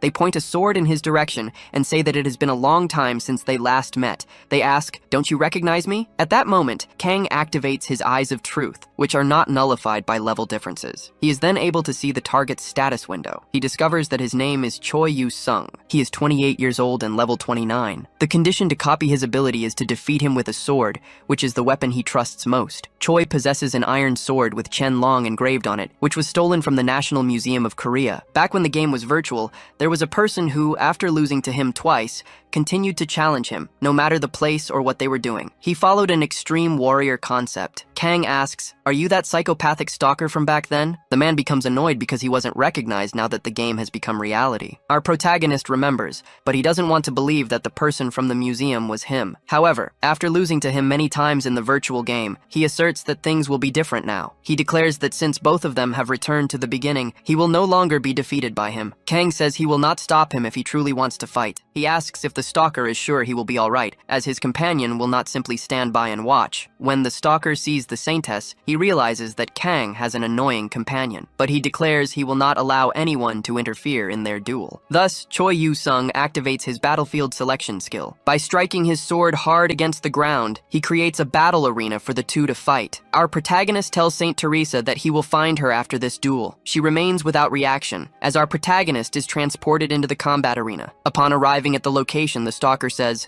"Nobody will disturb us here." Then he challenges our protagonist. Choi Yu Sung activates his level 5 man-to-man skill, which increases his attributes. Meanwhile, Kang Jin Hyok's attributes decrease by 10%. His attributes are diminished due to the combined effects of the battlefield and man-to-man skills. This has created a disadvantageous combination for him. Because an extremely disadvantageous situation is detected, a special fusion condition is activated. When a situation is disadvantageous for original copy conditions, they are modified accordingly. Thus, the skill copy is approved even before the conditions are fully met. Our protagonist decides to copy Choi Yu Sung's unique skill, the level S Song of Swords skill. This skill increases his understanding of swords by 200% and makes his attacks more efficient. Subsequently, the copied skill is registered in Kang Jin Hyok's world memories. Irritated, the stalker says, "I am being ignored again." He then charges at Kang Jin Hyok with hatred. Jin materializes his dagger, and they begin an equal-footed sword combat. Kang asks, "What are you planning? What happened to your mid-range fighting style?" He adds, "After all, you have started fighting with swordsmanship now, and you seem to be enjoying it." Extremely irritated, the stalker says, "You were always ignoring me until the very end." He then uses the soul-catching sword energy. Attacking with full force, he unleashes various attacks against our protagonist. Our protagonist says, "You are trying too hard." Using sword energy against a beginner swordsman, he dodges all of the attacks. This irritates the stalker, as he is being called a beginner, even though he is not. Kang realizes his blade will break if he faces the sword energy with it. So, he decides to create a skill that can directly counter sword energy. Thus, he fuses the Song of Swords with the demonic soul pill. As he runs the pill along the blade of his dagger, the fusion skill is activated. In this way, the Song of Swords and the demonic soul pill item are fused. A great radiance emanates from his area, forming the unique skill, level SS Sword Tomb. This skill increases his understanding of swords by 500%. Additionally, his body will now follow the most efficient path in combat. The skill is activated along with level 1 Black Moon Knight. This power is not even 1/10 of his original strength. Even his current magical power is not enough to control it. He knows he must increase it further to reach his past strength. The stalker is in shock, witnessing the amount of strength Kang now possesses. The stalker is in a battlefield optimized for him, and his opponent is not even using techniques from his own specialty. Everything should be in the stalker's favor. Yet Kang Jin dominates the combat. Emitting a vast amount of aura, Kang strikes with his dagger. The enemy defends the blow, but Kang's target target begins to sink into the ground from the sheer force. Moreover, Kang makes his enemy's sword fly out of his hand. He declares, "I have defeated you again." This marks the 138th time Kang has won. When the stalker asks to be eliminated, our protagonist says, "The next duel will be the 139th time." He continues, "You must know that the tower is not something to mock. Rankers are eliminated when they let down their guard. That is why we need as many strong players as possible, especially if they are like you." He extends his hand. In reality, he needs 60 days to buy another skill from the same person. This way, he will not have to find him again to copy his abilities. Since the opponent cannot wait to deliver his skills, he activates the communion. The enemy says, "This time, I lost." He then affirms that next time, the outcome will be different. The battlefield selection skill is deactivated. Now that he thinks about it, he does not even know his enemy's real name. Kang affirms that they do not have an intimate relationship for such a thing, yet he still wants to know the protagonist's name. Our hero does not want the enemy to speak his original in-game name. Contradicting this request, Kang speaks his old name, Fart. Suddenly, the protagonist asks Chunhwa Hyung if they have already dealt with the monsters in the area. The mage replies that his detection skill is reacting to magic. He thought he had already dealt with all the monsters. He adds that an unknown being is coming toward them. Suddenly, he looks up and sees a giant iron golem approaching. He looks up further and finds a white-haired man with pointed ears riding on top of it. Seeing this appearance, the team captain knows it is a high-ranking vampire. The vampire introduces himself as Velis. He is very elegant and welcomes the humans. "I am a blood relative who serves Jinzo, the master of the ruins." The captain points a sword at Velis's neck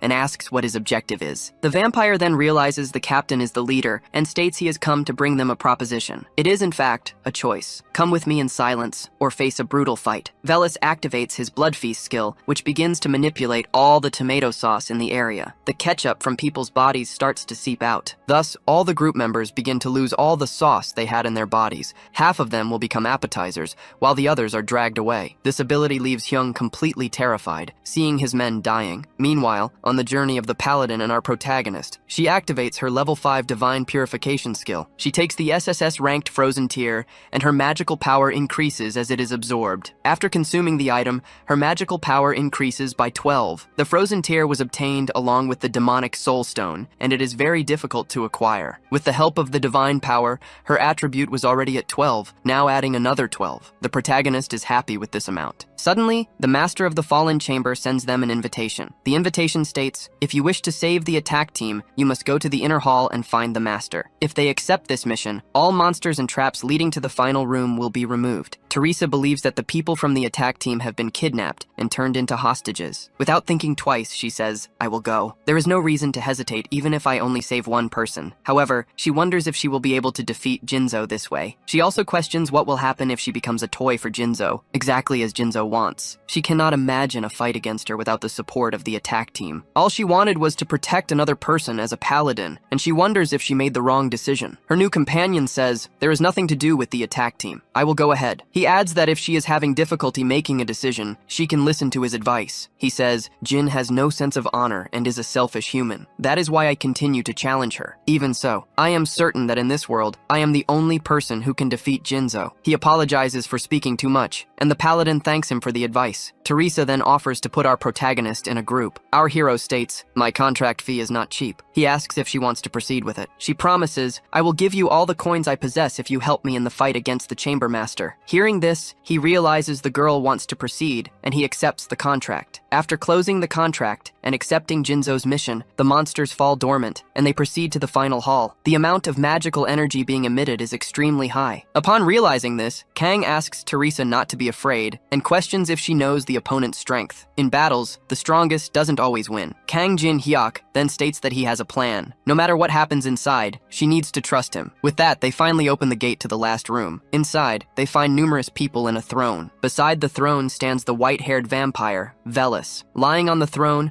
relieved they have finally arrived, is Jinzo Alice von Ataraxia. She announces, "I was tired of waiting for you." Our protagonist asks if the people are safe. She replies, "I will show you with your own eyes." With that, she deactivates her dimensional breaking ability, revealing the people held hostage. Our protagonist notices that even Park Hajin is tied up, blindfolded, and gagged. He now feels certain that this idiot was the one who awakened the Guardians. Jinzo explains that the reason she invited them is because of the scent Kang emits. Yes, it's the sweetest scent I have ever smelled, even sweeter than his tomato sauce. Kang's sweet aroma cannot be compared to any other humans, and it's stimulating me. Kang reflects that no one has ever told him his red blood cells are sweet before. He says he is clearly uncomfortable after all. A vampire is eyeing his life force. Jinzo declares, I am the type who savors things. I will allow you to live for at least 60 years. Kang understands this means he would have to spend his entire life by her side with a straw in his neck. As he thinks this, she hurls a projectile in his direction, which shatters the wall beside him. He replies, I appreciate your goodwill, but I have no intention of spending the rest of my life with you. This comment visibly irritates the vampire. She retorts, your words mean nothing when it comes to this matter. The paladin asks if he is all right. Our protagonist replies that he is fine, as he wasn't hit. He then adds, this vampire is fierce, but I promised her nothing. The only thing I will give her is something sweeter than my own blood. She scoffs, your attempts are useless. Nothing is more important than your tomato sauce. I will not change my mind, no matter what you offer. Our protagonist then offers a surprising deal. I offer you freedom. The surrounding vampires become infuriated. They ask, how dare you utter that word in this place? However, Jinzo silences their shouts. She tells Kang, you will take responsibility for what you just said. Kang replies, if I couldn't do it, I wouldn't have come to you in the first place. As she demands he take responsibility, Kang Jin-hyuk introduces himself. As the representative of the demonic humans in the tower,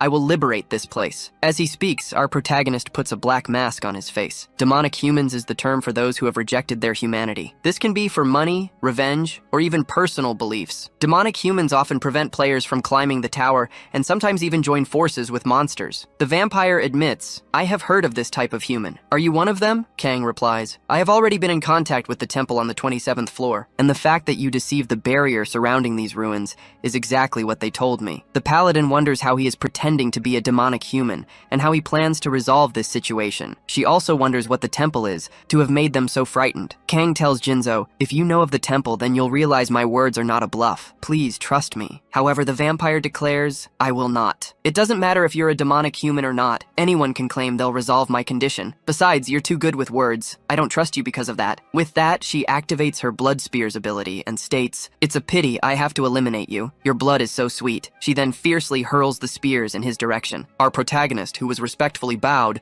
did not react at first. Then, Paladin Teresa stepped in front of him and used sacred reinforcement. A large cross-shaped shield of light appeared, protecting him from the attack. The spears stopped at the barrier, unable to pierce it. Meanwhile, Saint Teresa told him to stay behind her for protection. I will resist as much as I can with my divine power. She even reinforced her sacred shield ability and flung the spears away. The vampire spoke. It's funny that you have to give your all against something so weak. She added that she hated divine power, as it caused her nausea. Suddenly, Jinzo activated the blood explosion ability. She declared, I will destroy the paladin. The paladin, meanwhile, wondered how much longer she could endure. Despite this, she trusted Jin-hyuk, who was behind her, to do something. But then, to her shock, he surprisingly used his dagger against Saint Teresa. He pierced her chest with his weapon, startling her. The girl, and even the vampire, did not understand why he did this. He then spoke to Jinzo. If I can prove that this isn't just a bluff, can Jinzo trust me? Jinzo found this amusing, as he had betrayed the companion who protected him. Still, she demanded more proof. The paladin managed to speak. We decided to save the strike force together, and you had a plan. Was this always your plan? Without a word, he cruelly finished off Paladin Saint Teresa, leaving her shield stained with what appeared to be tomato sauce. The vampire laughed, finding the human's actions impressive, and gave him a chance to speak. Our protagonist claimed, I have a 7-star spell to bypass the barrier that traps you. He picked up Bram's ring. I can seal your soul within this item, and the barrier will be deceived. It was the first time she had ever heard of sealing a soul inside an item. Our protagonist then revealed the reason he kept his status at level 1. He even gave up experience points he could have gained in the testing tower. The 7-star ability, Soul Transfer, was the reason Kang did this. After all, it could not be used unless the user was at level 1. The user's level condition was met, and the 7-star Soul Transfer ability activated. A magic circle appeared. Its activation cooldown was 1 year, and it could only hold 1 soul. He received a notification. The spell would conclude once he obtained the target's consent. The magic circle would disappear permanently after 1 minute, and the magic would only activate when she accepted. He looked at the vampire Jinzo. What will you do, vampire Jinzo? Will you accept my proposal or not? The other vampires were shocked to see that this spell could be used in such a way. Jinzo, meanwhile, told Valis via telepathy, if Kang tries anything, eliminate him. He is not trustworthy. She herself didn't feel comfortable consenting to a spell she'd never heard of. Even so, protective measures had been taken, and she had been confined for far too long. 1,000 years had passed since she was exiled to this place. If not now, she would never escape this underground palace. She asked one last time if she could trust our protagonist, and extended her hand to him. Kang replied, if you grant me this honor, I will not let Jinzo regret it. Jin Hyuk then activated the communion ability, and the target developed a favorable impression of him. She allowed the soul transfer. Bram's ring would absorb the soul of the progenitor, Alice. The ritual began within the magic circle, and her soul entered the ring. As it concluded, she realized it was not as bad as she imagined, and actually quite comfortable. Our hero picked up the ring. I'm happy you're enjoying your new home, Jinzo questioned. What did he just say about a new home? Suddenly, the unique ability, Star's Blessing, activated. It was revealed that the paladin was still alive, and she began to stand up. He then removed his mask and welcomed Teresa back. The blessing revives a person once, provided their death wasn't instantaneous. This brings the paladin back to life with a smile, as if they had planned this all along. Our hero realizes he no longer needs the mask. Simultaneously, the female vampire sealed inside the ring begins to curse at him. The female vampire then orders Velis to attack our protagonist. Velis immediately materializes his sword, preparing for combat. Teresa instructs them, guard Jinzo, as we have many questions to ask him. Since not everything has been resolved yet, they prepare for combat against the vampires. Velis proclaims, you won't leave here alive after betraying our master. He then activates his skill, Blood Wave. A tide of vital bodily fluid rushes towards the two of them. Meanwhile, our hero activates his level 5 fire element skill. He slams a powerful torrent of fire against the ground, dispelling the vampire's magic and completely destroying the spell. He then instructs Teresa, recover the hostages. Teresa activates her skill, Sign of the Cross, to save Hyung and the attack team. The captain is happy that Saint Teresa came to rescue them and asks, what's the situation with the vampires? She replies, Kang is handling them alone. Then the vampire asks, how can a mere human resist my powers? Our hero comments that fire magic is the opposite of his own. He adds that they are forgetting one crucial detail, stating, the moment your master was sealed in the ring, you lost. He then activates his unique skill, Tomb of Swords, along with his mask and a materialized dagger. Velis activates the Dark Battle Spirit. Since magic isn't working, he proclaims, I will defeat you with my sword. I will destroy the ring and free our master. After his declaration, all the furious vampires charge at our protagonist. Meanwhile, the captain is shocked to learn that he is fighting alone. He asks, who is he? Teresa knows that if he is wearing a mask, it's because he doesn't want his identity revealed. During this time, our hero easily defeated all the vampires. She then says, I met him by chance, and I don't know much about him. She adds, the stab wound hurt. I never imagined my first death would be at the hands of an ally. Despite everything, they managed to win, and it was worth it in the end. Saint Teresa begins to cry, thanking Kang Jin Hyuk for the group's survival, and for saving the life of Teresa, the wielder of the unique skill Star's Blessing. He meets the conditions and manages to copy her unique blessing skill. The SS level skill, which allows him to return from death, is now stored in his memories. He asks, why are you crying? The paladin replies, I can't control myself right now. She then asks if he knew she could revive. Our hero knew, as he had seen her skills. However, he pretends not to know and says, I'm just happy you're alive. They decide to retrieve the divine artifacts from the ruins at once. However, the captain arrives and states, the items from this raid are under my guild's possession. Kang replies that he saved their lives, finding it unfair that they still want the reward. I saved your lives. It's unfair that you still want the reward. Song says, actually, I'll give you a better reward, money, to make you satisfied. Our protagonist considers the attack force captain to be very audacious and a failure, stating, if you want the artifacts so badly, you can take them. The captain is happy until our hero adds, no matter the outcome, you will regret it later. Looking at the fragment of Merlin's staff, it is the artifact that Chunhwa desires most. Even though the attack force was captured, the captain believes he will redeem himself by taking the artifacts from the ruins. The moment he reaches for the staff, he receives a shock, and a mark appears on his hand. Kang explains that the staff is made of fine composite materials, but it holds a curse within it. It contains a life force which can only be safely obtained by defeating Alice. However, since she is still alive inside the ring, the curse persists. Upon seeing the effects of the curse on the captain, Saint Teresa is shocked. The duo then leaves. Meanwhile, at the entrance of the test tower in Seoul, the department chief is questioned about whether the information is false or if the man is telling the truth. He simply states that they should wait and see. He also tells Agent Jung to stop complaining. Meanwhile, an affiliate of the Awakened Association decides to take action based on the information they possess. Agent Jung comments that experts believe it will take at least 3 weeks to resolve. The chief, however, is concerned that the stalker is not from the Balhae Guild and has a bad feeling about the whole situation. Suddenly, the ruin, Hall of the Depraved, is completed. This leaves the department chief in utter shock. Immediately after, the warriors of the Balhae Guild begin to emerge from the ruins. They are all congratulated for clearing the first floor and are immediately bombarded with questions. Reporters ask who was the most valuable player of this raid, specifically if it was the captain. However, Song Cheonhua emerges without hair,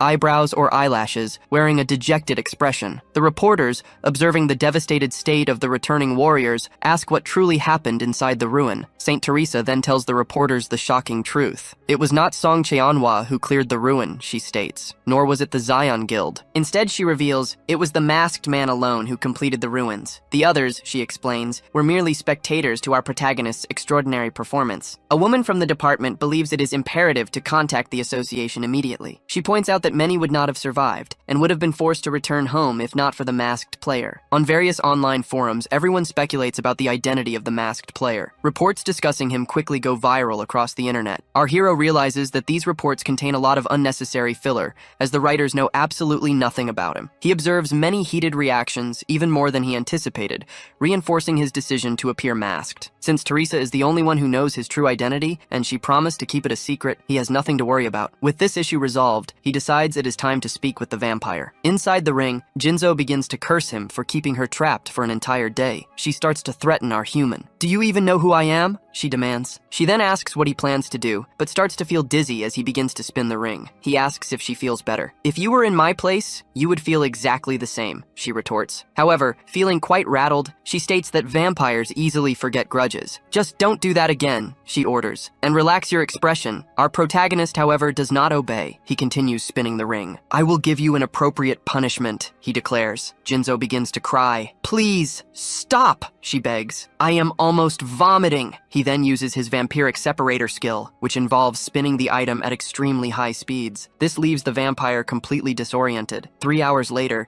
he picks up the ring once more. Jinzo continues to feel unwell, complaining of nausea as he injects magical power into Braham's ring. With a surge of energy, the vampire is materialized out of it. She grins. "The time has come for my vengeance," she declares, "to return the humiliation you made me suffer." However, she quickly notices that she is significantly smaller than him, almost miniature. Kangjin Hayek had materialized only a sealed portion of her. It is as if she is a mini version of Alice, unable to manifest even 1% of her true power. Despite this severe restriction, she is still more potent than ordinary vampires. He tells her to stop crying and listen. "What I told you in the ruin was not a lie," he asserts. Alice retorts that she does not want this kind of freedom. Our hero clarifies that this is not the freedom he promised. He can grant her the freedom she truly desires. The girl, now hopeful, stops crying. "What does that mean?" she asks. He explains that if she helps him eliminate all those who betrayed her, he will help her regain her lost position as leader of the Ataraxia family. Soon after, a new video detailing his raid is uploaded to the Hall of Fame. Many initially believed that everyone would fail. However,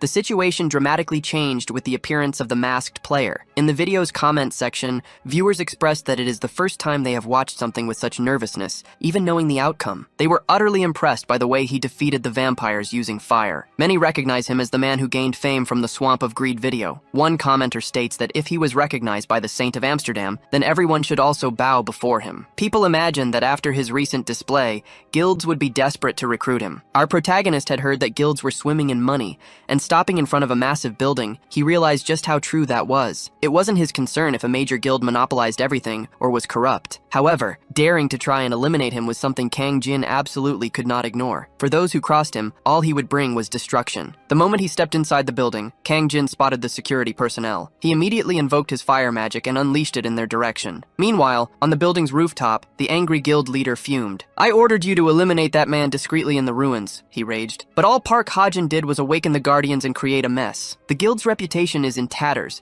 and everything is about to be exposed because of him." This was Shingeon-su, the leader of the Black Raven Guild, who then struck Park for being utterly useless. Moments later, flames surged into the room, throwing security guards aside. Our protagonist then stood at the doorway, having defeated everyone. "Are you the leader of this guild?" he asked. In shock, Shingeon-su immediately commanded, "Get him at once." Seeing this as a perfect chance to make a good impression and reclaim his former glory as the super rookie Park Ha-jin, Park decided to rush Kang Jin. But as the protagonist removed his mask, the young man instantly recognized him, only to be met with a powerful punch that sent him flying. Shin Gyeon-soo, enraged by the humiliation, swore, "I will penalize you for this." He then activated his swift sword skill to confront our hero. While Shin Gyeon-soo reached for his sword, still sheathed, the protagonist calmly sat down on an armchair. Shin Gyeon-soo lunged with his sword. Convinced that Kang Jin wasn't even perceiving his speed, which he claimed was faster than the speed of sound, he believed the young man would be easily eliminated. But to Shin Gyeon-soo's utter shock, his sword shattered in half,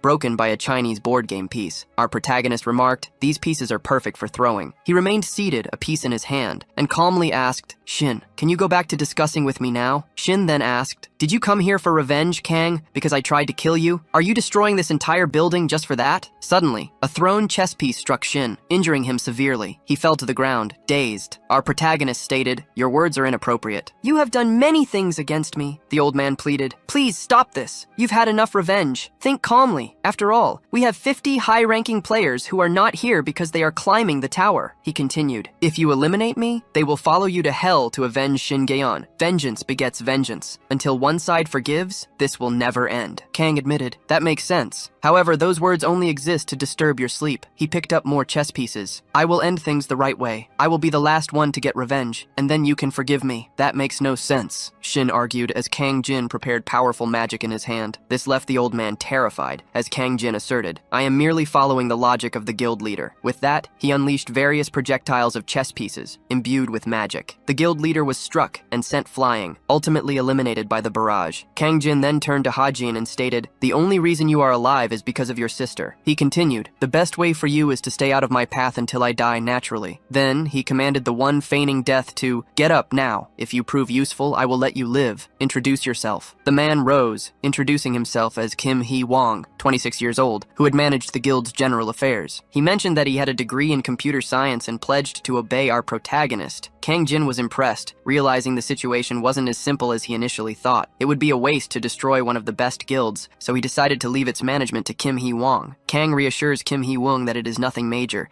He just needs to maintain appearances. However, Kim states that even if he serves as the guild master, no one will follow him. Kang understands that there will be opposition if a non-combatant suddenly ascends to such a high position. Kang assures Kim not to worry about those who oppose him. He will not deal with them directly. Since it would be too much trouble, our protagonist decides to have someone else handle that task instead. Soon after, people receive a message. It states that all guild members of rank A and above must gather on the rooftop. One person questions the need for an emergency meeting, especially when everyone is busy. They were in the middle of a dungeon invasion. They have no choice but to follow these orders. Reluctantly, all rank A players from the Black Crow Guild head towards the base. One of them wonders why there are so many people in front of the building. They spot their leader, unconscious, on top of a broken car. It becomes clear. He was thrown from the building, landed on the car, and is now eliminated. The person wonders who sent the emergency meeting order if it wasn't the guild master. As this person reaches the top floor, they find Kim Hee-wong. Kim is preparing his magic. The person asks, "Why is the secretary sitting in the master's chair?" Attempting to strike the secretary, the person demands, "Tell me everything that happened." Kim explains that new signatories have arrived. He then points to Alice, who is behind him. Alice states, "This is all very irritating. I asked them to take care of things so I wouldn't have to intervene." The person is speechless. They ask, "Was that child responsible for all of this?" Alice Ataraxia becomes extremely irritated when called a child. She glares fiercely at the rank A individual. Suddenly, a massive explosion erupts on the rooftop. Our protagonist understands. Alice went against his order to take over the guild peacefully. The Awakened Association asks him to submit his test results soon. It has been 2 months since the test tower appeared. The world order has been shaken. Some people are adapting to this new world calmly. Newspapers feature a special report on the masked player. The incident attracted a lot of attention. After all, he cleared a dungeon alone, without any attack force. Furthermore, only 2 people know that he entered the raid as a porter. One is Kim, the former leader of the porters, who agreed to keep his secret. The other is Saint Teresa, who also promised to keep his secret safe. He can act much more easily, maintaining both a masked persona and an unmasked one. Inside the Awakened Association building, all conditions have been met. With no more restraints holding him back, it is time to monopolize everything. The certificate is simpler than he thought. His current rank is F. He encounters a group of old colleagues. They announce that they have leveled up considerably. There are also people with them who claim to know Kang. Everyone begins conversing. He decides to introduce Alice, a player from Northern Europe whom he met. Revealing that she is a vampire would cause confusion, so he keeps this fact hidden. He then introduces Kim, Kim will handle the administration of the Black Crow Guild and other matters. The secretary states, "If you are friends with Kang, I will help you as well." It is the first time he has truly introduced himself. He feels like he is in paradise compared to his past. He tells them, "Anything you need, you can ask me. I have become the true guild master." They are surprised that he has become the true leader of the Black Crow Guild. He begins to argue with Alice for blowing up the building after being called a child. She justifies her actions, stating, "I refuse to resist mere provocations, especially after being alive for thousands of years." Our protagonist ignores her argument. He announces that they will hunt together. Since he will be hunting, he will eventually need Alice's help. She asks, "Are there any hunting grounds left in this world?" She knows that as long as the third floor boss is not defeated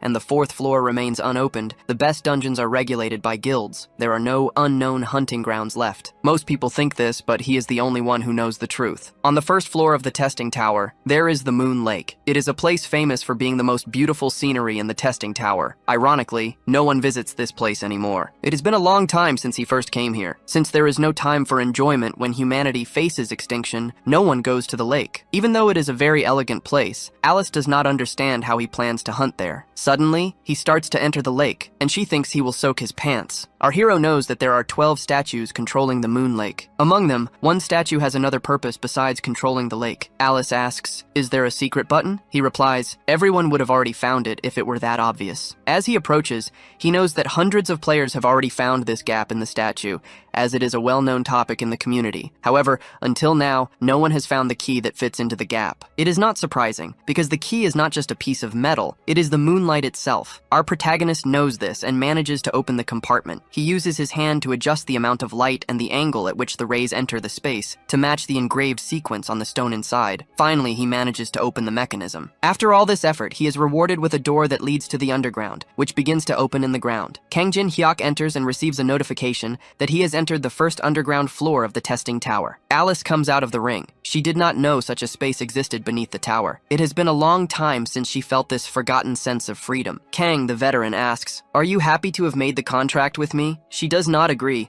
but she admits that he truly did not lie to her. Our protagonist uses the star's blessing to manifest divine power. The second unfreezing of the frozen tear begins. Along with this, his magical power increases by 18, becoming available for use again after only 24 hours. After absorbing the frozen tear again, it becomes easier to contain Alice. He stops to think about what the beings in this tower think of players. After the game became real, he wonders if Alice, who has lived for thousands of years, still thinks she is inside the game. Therefore, he decides to ask Alice something, but he is censored, and she does not understand anything. He realizes that information related to the tower is completely blocked, but the fact that he discovered he cannot talk about this with beings from the tower is already enough. Alice, with her keen perception, notices something approaching. Black claws of a creature begin to walk towards them, and Kang prepares his fire magic. He calls the first underground floor of the testing tower a monster spawn field. The reason for this is the black insects that continuously appear. As soon as the first one tries to attack Kang, the protagonist incinerates it, easily eliminating it. Smiling, he looks at the absurd and infinite number of monsters emerging from the abyss. A level 25 giant beetle appears, startling Alice. Our hero tells her to stay behind him while he faces the creatures. He activates the star's blessing to launch a ray of divine light towards the monster. A large explosion of light occurs, and the monster's physical defenses are reduced by 30%. He asks Alice to show what she is capable of. The vampire replies, "A noble like me does not fight disgusting insects." Kang says, "You are no longer a noble." She ends up accepting and uses her blood connection ability. A barrage of tomato sauce shoots towards the insects, trapping several of them inside capsules. Jin-hyuk finds her attitude perfect, and the gap attribute is applied. Because he is level 100, it reduces the level difference by 33, allowing him to level up to a much higher state by defeating the Abyss Scarabs. Jin-hyuk had been tired of holding back for so long, maintaining his level 1 status. That is why he will now rely on the Abyss Beetles. Acquiring the Sword Tomb skill, he charges towards the monsters. Jin wants all the Abyss insects to come at him non-stop until he levels up. Meanwhile, in the Olympus Guild's conference hall, the leader announced that most of them were gathered, and the meeting would now begin. Patrick, the representative of the Titan Guild, reported that the 8th raid, aimed at reaching the 4th floor, had failed. Out of 15 assembled attack forces, each totaling 100 people, only 9 returned. He explained that the 3rd floor boss was not particularly challenging, but they needed a way to overcome its 100,000 stats. Ten Wei, the representative of the Junghua Guild, added that even with a divine artifact, they had failed. He then questioned, how would they pass through the massive number of statues? Maria, from the Olympus Guild, commented that previous raids had ended too quickly and players had not evolved enough. She believed if they had enough players above level 15, they could win. Bake, the captain of the Dagon Guild's third raid, suddenly accused the Junghua Guild of manipulating the dungeons. He also charged them with monopolizing magic crystals, and Tenwei did not ignore Bayek's words. Friction immediately erupted between them, and they began to fight and shout at each other. The man who convened the meeting ordered them both to stop. "You should not be fighting amongst yourselves," he stated. "We gathered here to solve the problems before us." He then mentioned that just before dawn, they had received news from the demonic humans. They claimed they could help, provided their conditions were met. Everyone present grew irritated at the suggestion of joining forces with them, as the demonic humans were globally wanted criminals. They had an aversion to the idea of working with such individuals. However, the influence of the guilds now surpassed that of the government. An elevated influence for a just cause was more important than ever. For this reason, he imagined the demonic humans were well aware of what they were doing. Suddenly, the atmosphere in the room grew heavy, and dark magic began to emerge. A demonic human appeared, stating, "You are hurting our feelings by calling us trash." He argued that they would not be able to accomplish anything without the help of the demonic humans. As soon as he revealed himself, the guild leaders declared, "We will eliminate you." A very furious Beck grabbed a table and threw it in his direction. Tenwei commented, "It is the first time Beck and I have ever agreed on something." The demonic human replied, "If you change your minds after hearing our proposal, we can unite forces. That way, you would have the necessary power to face the third floor boss." However, Beck countered, "The Demonic Human Association does not even have 100 people." The man in the black cloak wielding a skull staff stated, "We do not need quantity." He then struck his staff on the ground, activating the unique truth, Gravedigger of the Black Tomb. Outside, skeletal corpses began to rise from the ground. He explained that thanks to the many wars, there were countless useful corpses buried there. Furthermore,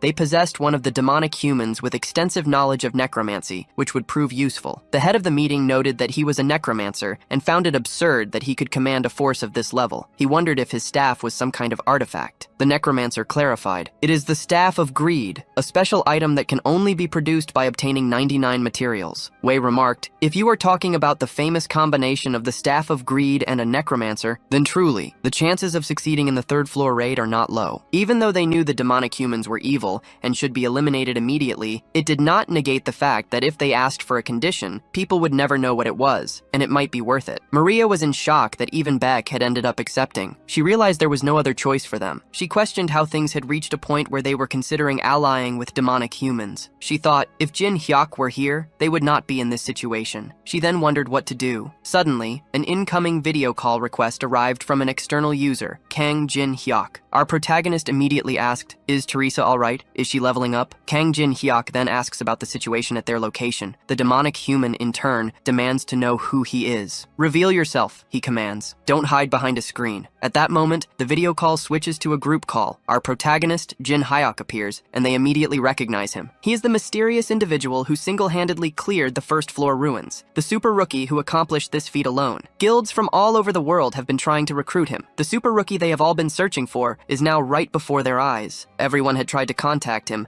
and now they can barely contain their joy at his sudden appearance. The demonic human finds this amusing. He admits he heard about Jin Hyuk clearing the first floor ruins. However, he warns that this boss raid is completely different from those ruins. Our protagonist then asks if they can truly win it. The demonic human boasts that he possesses an army for this very purpose, and the guild representatives readily agree with him. But our protagonist retorts, "You cannot do this with a fake staff." This accusation leaves the demonic human in utter shock. Jin Hyuk then begins to explain. He reveals that the saint's heart and a prison uniform anointed with holy oil were used to create the staff. The guild leader asks if Jin Hyuk has proof of this claim. Our Lady, Jin Hyuk explains, stated that the true staff of greed has a red gem beneath the skull, and it is impossible to create the true staff using only materials from the first 3 floors. Furthermore, looking closely at the skeleton soldiers outside, their quality is quite low. They wouldn't withstand anything. It is obvious, Jin Hyuk concludes, that he is planning to abandon all the guild members and claim their coins and items. This revelation infuriates the demonic human, who declares, "Kang will regret not accepting my offer." He then asks if Kang will still be so full of himself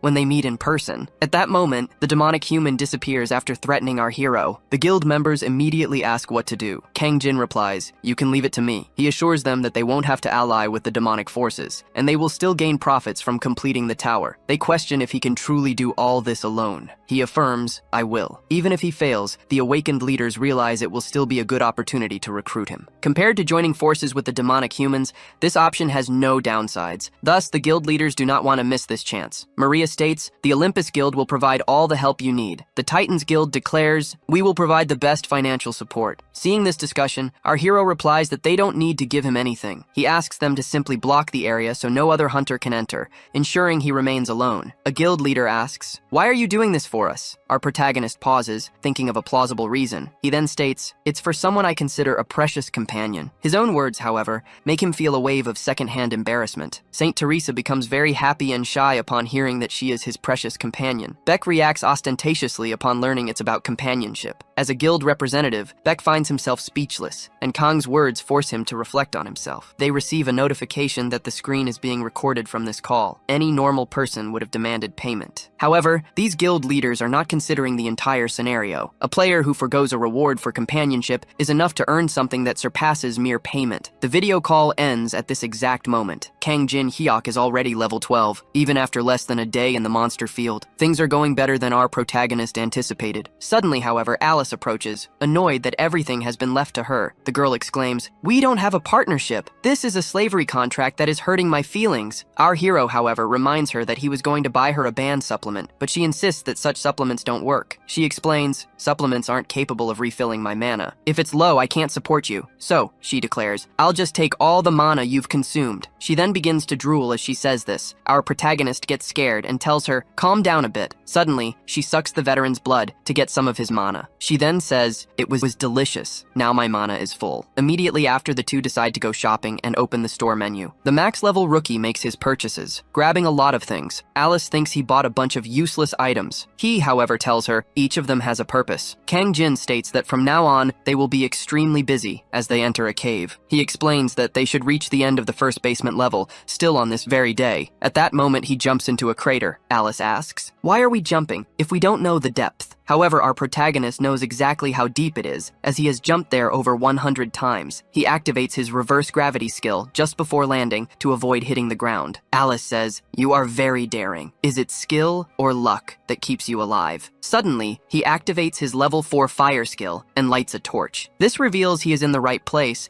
and he finds many monsters there. He knows that insects of this caliber are no match for him, and he is now facing Anubis. Kang Jin states, "I know the dog that roams the desert, the Egyptian god of death, Anubis." Anubis planned to amuse himself and eliminate the human, since he was the first one there. However, he accelerated his own demise. Our protagonist says, "I didn't come here to chat." Anubis asks, "Do you want to personally fight a god?" Alice says, "He is very dangerous. I'll hold him back while you escape." Kang Jin knew she would worry about him. However, he tells her, "Just watch while I go for it." Approaching the god, he intends to show the vampire who he truly formed a contract with. Anubis's innate skill, the judgment of Anubis, is activated. He asks, "Did you hear about me from this vampire?" Then, the first question is presented, and our protagonist must answer. Anubis always activates this skill when confronted, asking 3 questions that must be answered. The conditions for copying the skill are to destroy the vessel containing Anubis's consciousness and to make him lose his patience. If Anubis loses his patience, it is possible to gain the power to ask the most intense question. All Kang Jin needs to do is answer Anubis's questions, without worrying if the answers are correct. Anubis then asks, "How else could you have come if not because of the vampire?" After answering the question, the god asks, "Is your objective the hive?" The second question is presented. Kang Jin says, "The hive can be sold for a high price." So, he answers the second question, and only the last one remains. Anubis asks, "Do you think you can leave after setting foot in my territory?" Our hero says, "If you can't deal with me, then you should give up your items and your life." The third question is answered, and the conditions are fulfilled. Thus, the judgment of Anubis is activated. All attributes decrease by 50%. Kang Jin's common and innate skills are sealed for 1 minute. Anubis says, "I will need an agent for my judgment." He selects a champion of judgment. A giant praying mantis appears, introduced as the champion responsible for Kang's judgment. Anubis asks him, "What do you think of my most worthy champion?" Kang Jin responds, "It is frightening." However, Kang Jin pulls out a mini gramophone and says, "This will be enough to defeat it. It plays one specific song at a time and cannot be destroyed until the song finishes playing." Anubis asks, "Has he gone mad in front of the champion to play human music?" Our hero says, "Music is something that should be appreciated, you old bastard." The perfect music, a product of hundreds of thousands of experiments. Its beats are precisely aligned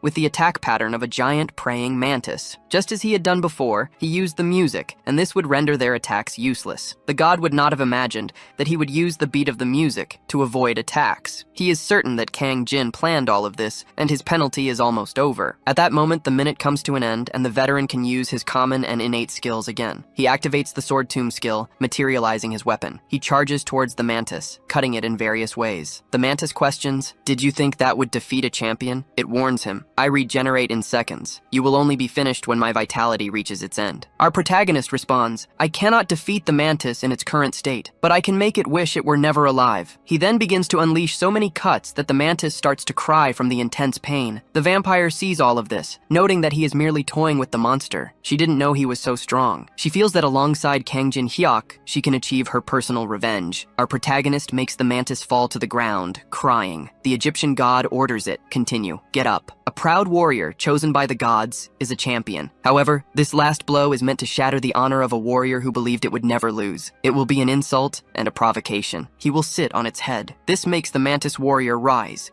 filled with immense hatred for our hero. Nevertheless, Anubis's champion is defeated and takes its own life due to such humiliation. This leaves the incomplete god in shock. Our protagonist levels up, and a thought crosses his mind. "I can do this." The magical castle of the Duchy of Peltaris allows him to learn ice magic. He feels the effect of monopolizing the game. He didn't even know he could acquire this at intermediate levels. He acquires Ice Fold and activates it. This is an unexpected magic for Kang. The god recognizes that he is not a normal human. He asks, "Do you want to fight me using ice?" Our protagonist replies, "You can barely defend yourself properly, and you are just annoying on the 42nd floor." Anubis knows that since he is a consciousness, he wonders, "Then what is the reason you came to fight me?" Our hero then asserts, "I only came here for fun." The god finds him so audacious for treating him as entertainment that he becomes extremely irritated. Due to this disrespect, Anubis uses Ancient Hive, which summons giant insects infinitely. The hive is controlled by Anubis, who orders the insects, "Defeat this insolent human." Thousands of wasps begin to emerge from the hive. Kang says, "This won't be enough." He uses his fire and ice magic to annihilate the monsters. After all, he combines his fire abilities and Ice Fold, then strikes the ground. The combination is a success, and he creates the AA level skill, Daylight. A very strong light begins to emanate from the spot where the protagonist struck the ground. The moment the divine light touches the insects of the abyss, some are extinguished and others are blinded. Daylight is an area of effect skill that compresses and releases magical power, blinding enemies. Anubis realizes he must change his battle strategy. Thus,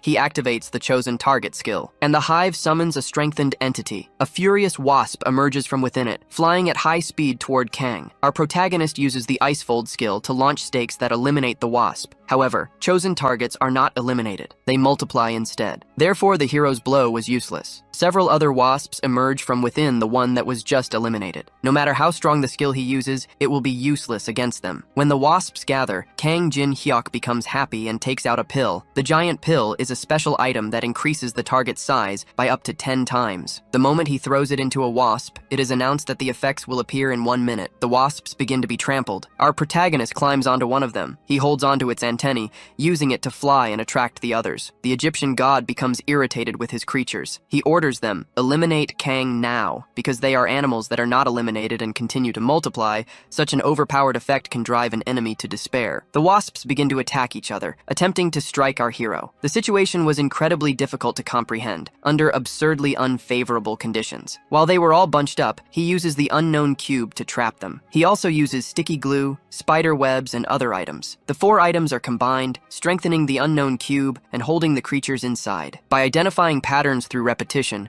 and calmly analyzing everything, he gains the ability to change his way of thinking. Our protagonist then activates his level 5 fire ability inside the unknown cube. The wasps and the hive begin to catch fire within the prison he created. At this exact moment, the effects of the giant pill are activated. Then, the wasps inside the cube start to grow, hitting one another. Soon, the wasps are eliminated, and giant pills are dropped inside the cube. To confront a boss that commands an army, it is essential to have as many giant pills as possible. After all, a monster that multiplies non-stop also multiplies experience points and items. Being a perfect copy machine, Anubis is very shocked by what has just happened. Anubis realizes that Kang had prepared these items for a combo, already knew how to deal with the hive, and had set a trap. The god is certain that the young man had been planning this from the very beginning, and this infuriates him greatly. Anubis destroys the hive. Our protagonist then says, "This was getting fun." Anubis is extremely irritated that a mere human has disrespected and humiliated him in this manner. He declares, "You had had better climb the Tower of Trials and survive. Kang replies, I already planned to do that, even without the god screaming at me to do it. Anubis warns that when this happens, he will use a judgment on Kang for being disrespectful. Immediately after this, the Egyptian god's vessel is destroyed. Our hero thus meets the conditions and learns Anubis's judgment, an overrank skill. This ability allows him to ask 3 questions to the target, reducing their attributes by 50%. It can only be used against a single target once,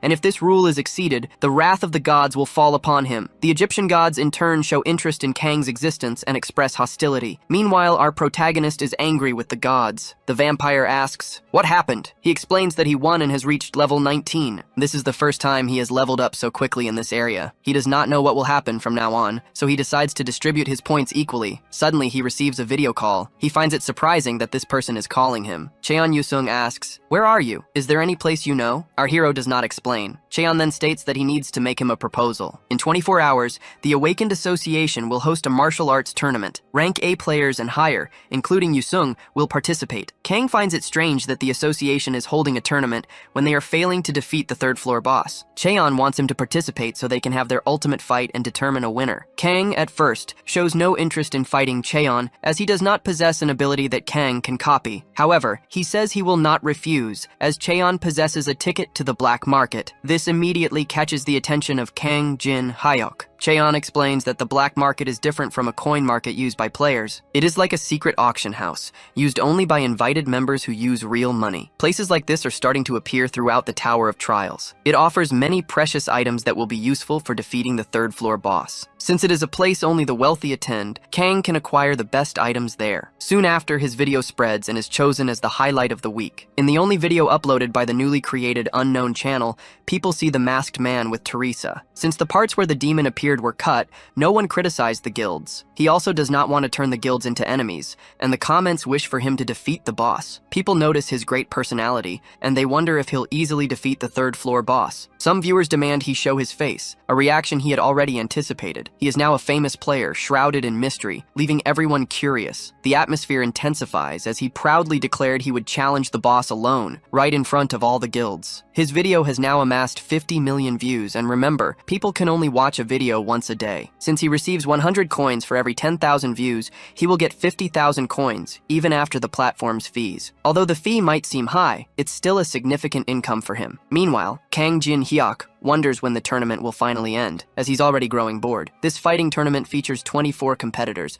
all players with an AA rank or higher. The large guilds and awakened individuals came together to host this event, primarily due to public criticism. It's a way to demonstrate that these players are both strong and trustworthy. This tournament acts as a public spectacle, though not everyone will get the chance to witness the players' full abilities. Perhaps it's not a bad way to alleviate the prevailing tension. Anyway, our protagonist accepted Cheon Yusung's invitation to the black market. However, he stated that he hadn't achieved a rank above AA and therefore couldn't compete. His enemy then reveals that the champion receives 2 choices. The first is a divine relic from the National Museum. The second choice the champion can make is to nominate a player who didn't compete to fight against them. That's why his enemy aims to become champion, to ensure he defeats our protagonist in front of everyone. Back in the arena, 2 players face off, seemingly holding back to avoid severely injuring each other. Suddenly, an Anubis is summoned, completely surprising the 2 fighting players. They are easily thrown and defeated by a team of 2 very strong men. Association members note their power, realizing that the public will indeed feel safer because of them. However, Hong Daeokpyo, the S-rank CEO of the Black Cloud Guild, states he only has eyes for one person. He finds the swordsman's firm control and ability to see from a broad perspective incredible. They approached this swordsman and asked if he was interested in joining their guild, but he refused. He is the first person to ever reject an invitation to the guild, showing immense spirit compared to others. Hong Daeokpyo finds this swordsman so infuriating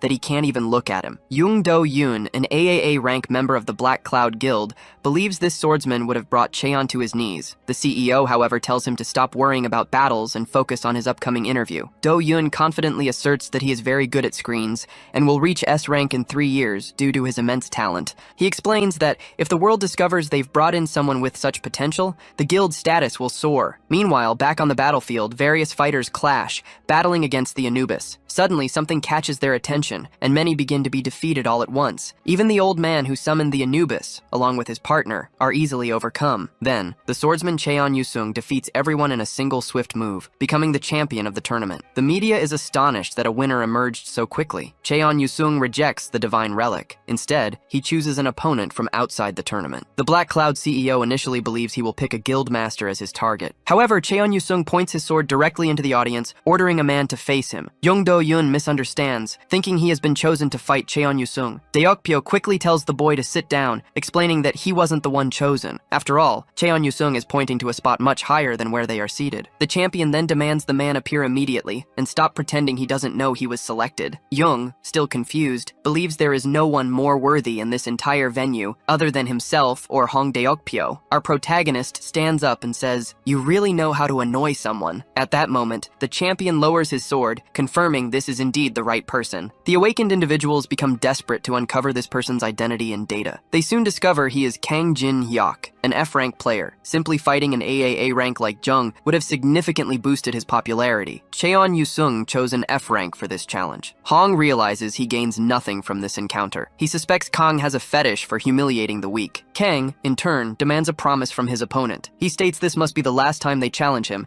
as they need to learn when to give up. Yusung finds Kang arrogant for asserting he will win against him, the newly crowned champion. Our protagonist, however, notices that Yusung has indeed grown stronger, having trained extensively. Cheon is offended by this observation. After all, he trained ceaselessly just to defeat Kang Jin. You will need to fight for real if you want an invitation to the black market. Yusung then activates his Soul Snatcher sword skill. He immediately follows up, using the Soul Snatcher sword art, Second Strike, the Soul Snatcher flame. Seeing the blue flames of the skill, our protagonist already feels a pang of sadness. He knows they are about to fight again. Deciding to fight with all his might, he curses the stalker. He then unleashes his fire skill at maximum level. Suddenly, an explosion erupts in a nearby building. Their intense battle spills out of the arena, causing widespread destruction. Cheon, battered, questions our protagonist. How many skills do you possess? Immediately after, he can no longer resist. He is defeated, collapsing unconscious to the ground. Our hero then declares he will make good use of the black market invitation, taking it from his defeated opponent's pocket. Meanwhile, players in the audience chatter about a giant ice missile. They claim it destroyed the ceiling with a beam of light. The players find it incredibly strange, given that Kang is merely F rank. Soon after, our protagonist has a reunion with an old man. He and this other person haven't seen each other since their last encounter at the National Museum of Korea. They both acknowledge their previous fierce encounter. However, they agree that is in the past, and neither wishes to be enemies anymore. As a way to get along from now on, Kang asks for Lee Yuri's number. If you don't want to give it to me, you can refuse if you wish, but that's only if you can handle the consequences. Our hero, Kang Jin-hyuk, immediately recognizes this favor as a mere facade. He is, in essence, threatening her. Suddenly, someone leaps from the middle of the audience, startling everyone present. This newcomer lands directly in front of our protagonist. He expresses surprise that Kang won. Despite being only rank F, Kang Jin-hyuk activates his Eye of Truth at level 3, immediately seeing Young Do-yun's true status. Young Do-yun then speaks. I did not expect an event like this to unfold. Kang's system reveals the conditions for copying a skill. Discover the target's intentions. If met, he can copy the giant's grip. Our protagonist finds it suspicious that Young Do-hyun approached him with a clear plan already in mind. He wonders, how does the system know what people are thinking? He suspects it must be more than just a simple program. The AAA rank, however, assures him, I did not come here to fight. From now on, we can be colleagues working together in the same field. He extends a hand towards our hero, saying, you will be under my care. Upon hearing this, Kang Jin-hyuk immediately reactivates his Eye of Truth skill. He instantly sees that Young Do-hyun's words are nothing but lies. Behind Young's superficial smile,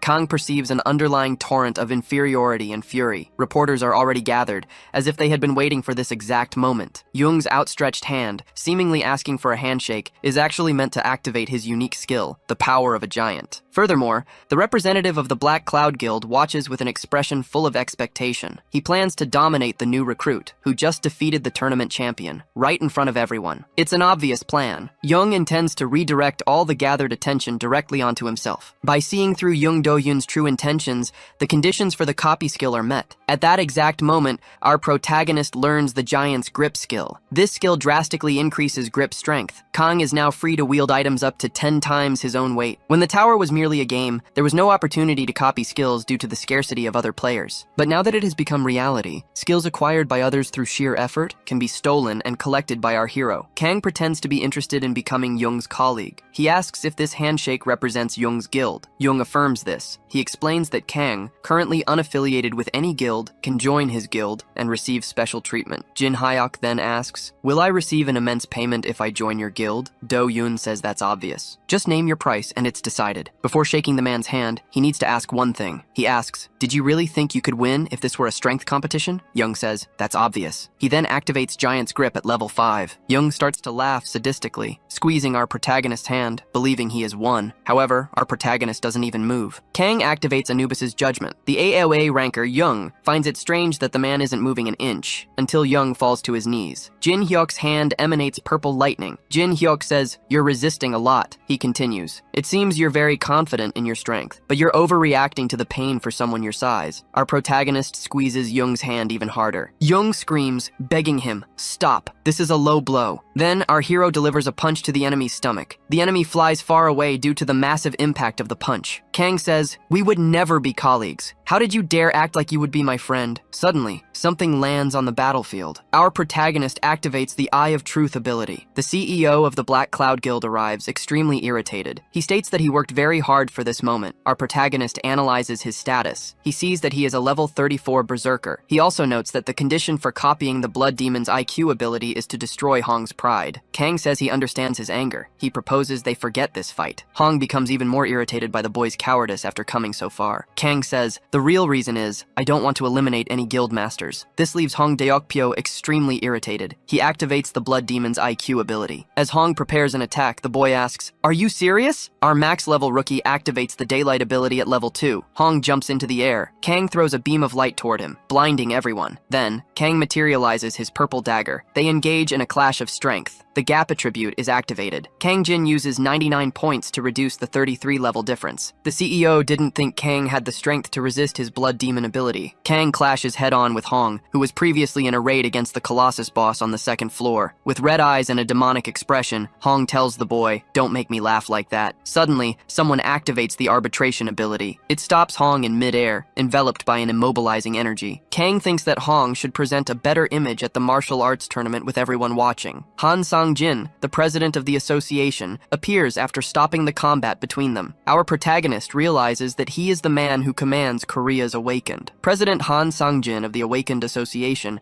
stands with a very serious expression on his face. Hong says, "You arrived just in time. This man was beating up a player affiliated with our guild." Han says, "There would be injuries. This isn't a talent show, but a combat tournament." He then says, "It's a pleasure to meet player Kang." He introduces himself as the president of the Awakened. Being honest with our protagonist, Han admits he knew nothing about him until 20 minutes ago. However, Han received a call from the department responsible for the martial arts tournament. This person told him to come to the tournament immediately because something unbelievable was happening. Han investigated Kang's test results. He discovered that Kang pressured his examiner. He then congratulates Kang Jin Hyuk for becoming Korea's 16th S ranker. The association takes responsibility for the analysis error. They offer their apologies. All reporters and media outlets go wild when they see a new S ranker has emerged. Everyone swarms him with this incredible news, eager to interview him. They walk right over Young's fallen body, the AA ranker. Hong becomes irritated. The fighting tournament was supposed to be the Black Cloud Guild stage, but they are being pushed aside. Because of this, he decides to reverse the situation somehow. He yells to everyone, "Wait." He grabs a reporter's arm. He says, "My guild will defeat the 3rd floor boss." The reporter flees, telling Hong to call him later. Kang Jin became the center of attention, being interviewed by everyone. The conditions for copying had been met, as he had destroyed Hong Deokpyo's pride. He thus learned the Blood Demon Chi skill, which is very powerful. Soon after, he appeared in various media outlets recognized as Korea's 16th rank S Awakened. He noticed some positive and some not so positive reactions to this news. The head of the Awakened learned he was heading to Las Vegas and arranged a private plane for him. Kang realized that high-ranking Awakened received very different treatment, which is why everyone desired such status. Our max-level rookie traveled first class on the plane, heading to Las Vegas. He was eating very expensive food until the vampire Alice warned him about something. She told him to look at a man in front of him, saying that the aroma he exuded was strange and unpleasant. When she stated she did not want to taste his blood, Alice affirmed he was no ordinary human. Our protagonist became alert, as there had to be something very wrong with this man. After all, if Alice didn't want to taste his blood, it meant there was something truly amiss with the blonde man. Kang activated his Eyes of Truth level 3 and noticed the man was a level 27 necromancer. The conditions for copying were to achieve maximum affinity and join the demonic human association. He was shocked to discover this man was a demonic human. Jin Hyuk could not believe he was pretending to be human with such a calm demeanor. The demonic human passed by him and recognized him, saying, "You recently became a rank S." Kang believed it was no coincidence that the man took the same plane on purpose. He thought that not only the major guilds were interested in him after the announcement about his rank. At that moment, our protagonist said, "I was just reevaluated as rank S a short while ago." The man said he saw the tournament coverage. He introduced himself as Alex Judro and handed Kang a business card. Alex said, "Our meeting must have been fate." He then invited Kang for a drink. However, the veteran wanted to play his game for a bit. He accepted to drink with the demonic human. Alex told him all sorts of stories, while bringing out the most expensive brandy. Stories about his cosmetics business and the difficulties he faced when the tower emerged. Kang wondered if Alex, who was trying his best to reveal who he was, knew that Kang had already discovered his true identity. Then, Alex said that the reason he came to Korea was not just for his cosmetics. It was to expand his awakened related businesses. "We want to enter the field due to recent changes. However, there's a small problem." He then began talking about the masked player in the tower. Our protagonist feigned ignorance and said, "I saw him declaring he would defeat the third-floor boss alone." Alex replied, "I was going to participate in the third-floor raid, but I ended up in a bad situation because of him." Even though he says it's to protect his companions, he doesn't want to be bothered because he's going alone. Our protagonist said, "It's as if you know him personally." Alex replied, "I do." Kang Jin Hyuk found it impressive how calmly Alex could lie. Then, Alex proposed that Kang join them to face the third-floor boss, as he would be of great help. Jin said he didn't understand the proposal. The unknown player said he wanted to clear the raid alone. Alex explained, "As a rank S, he has the right to act independently. No one can touch him. It's a situation where the major guilds are promising a private raid for the unknown player." Our protagonist knew that since they would restrict entries to the boss room,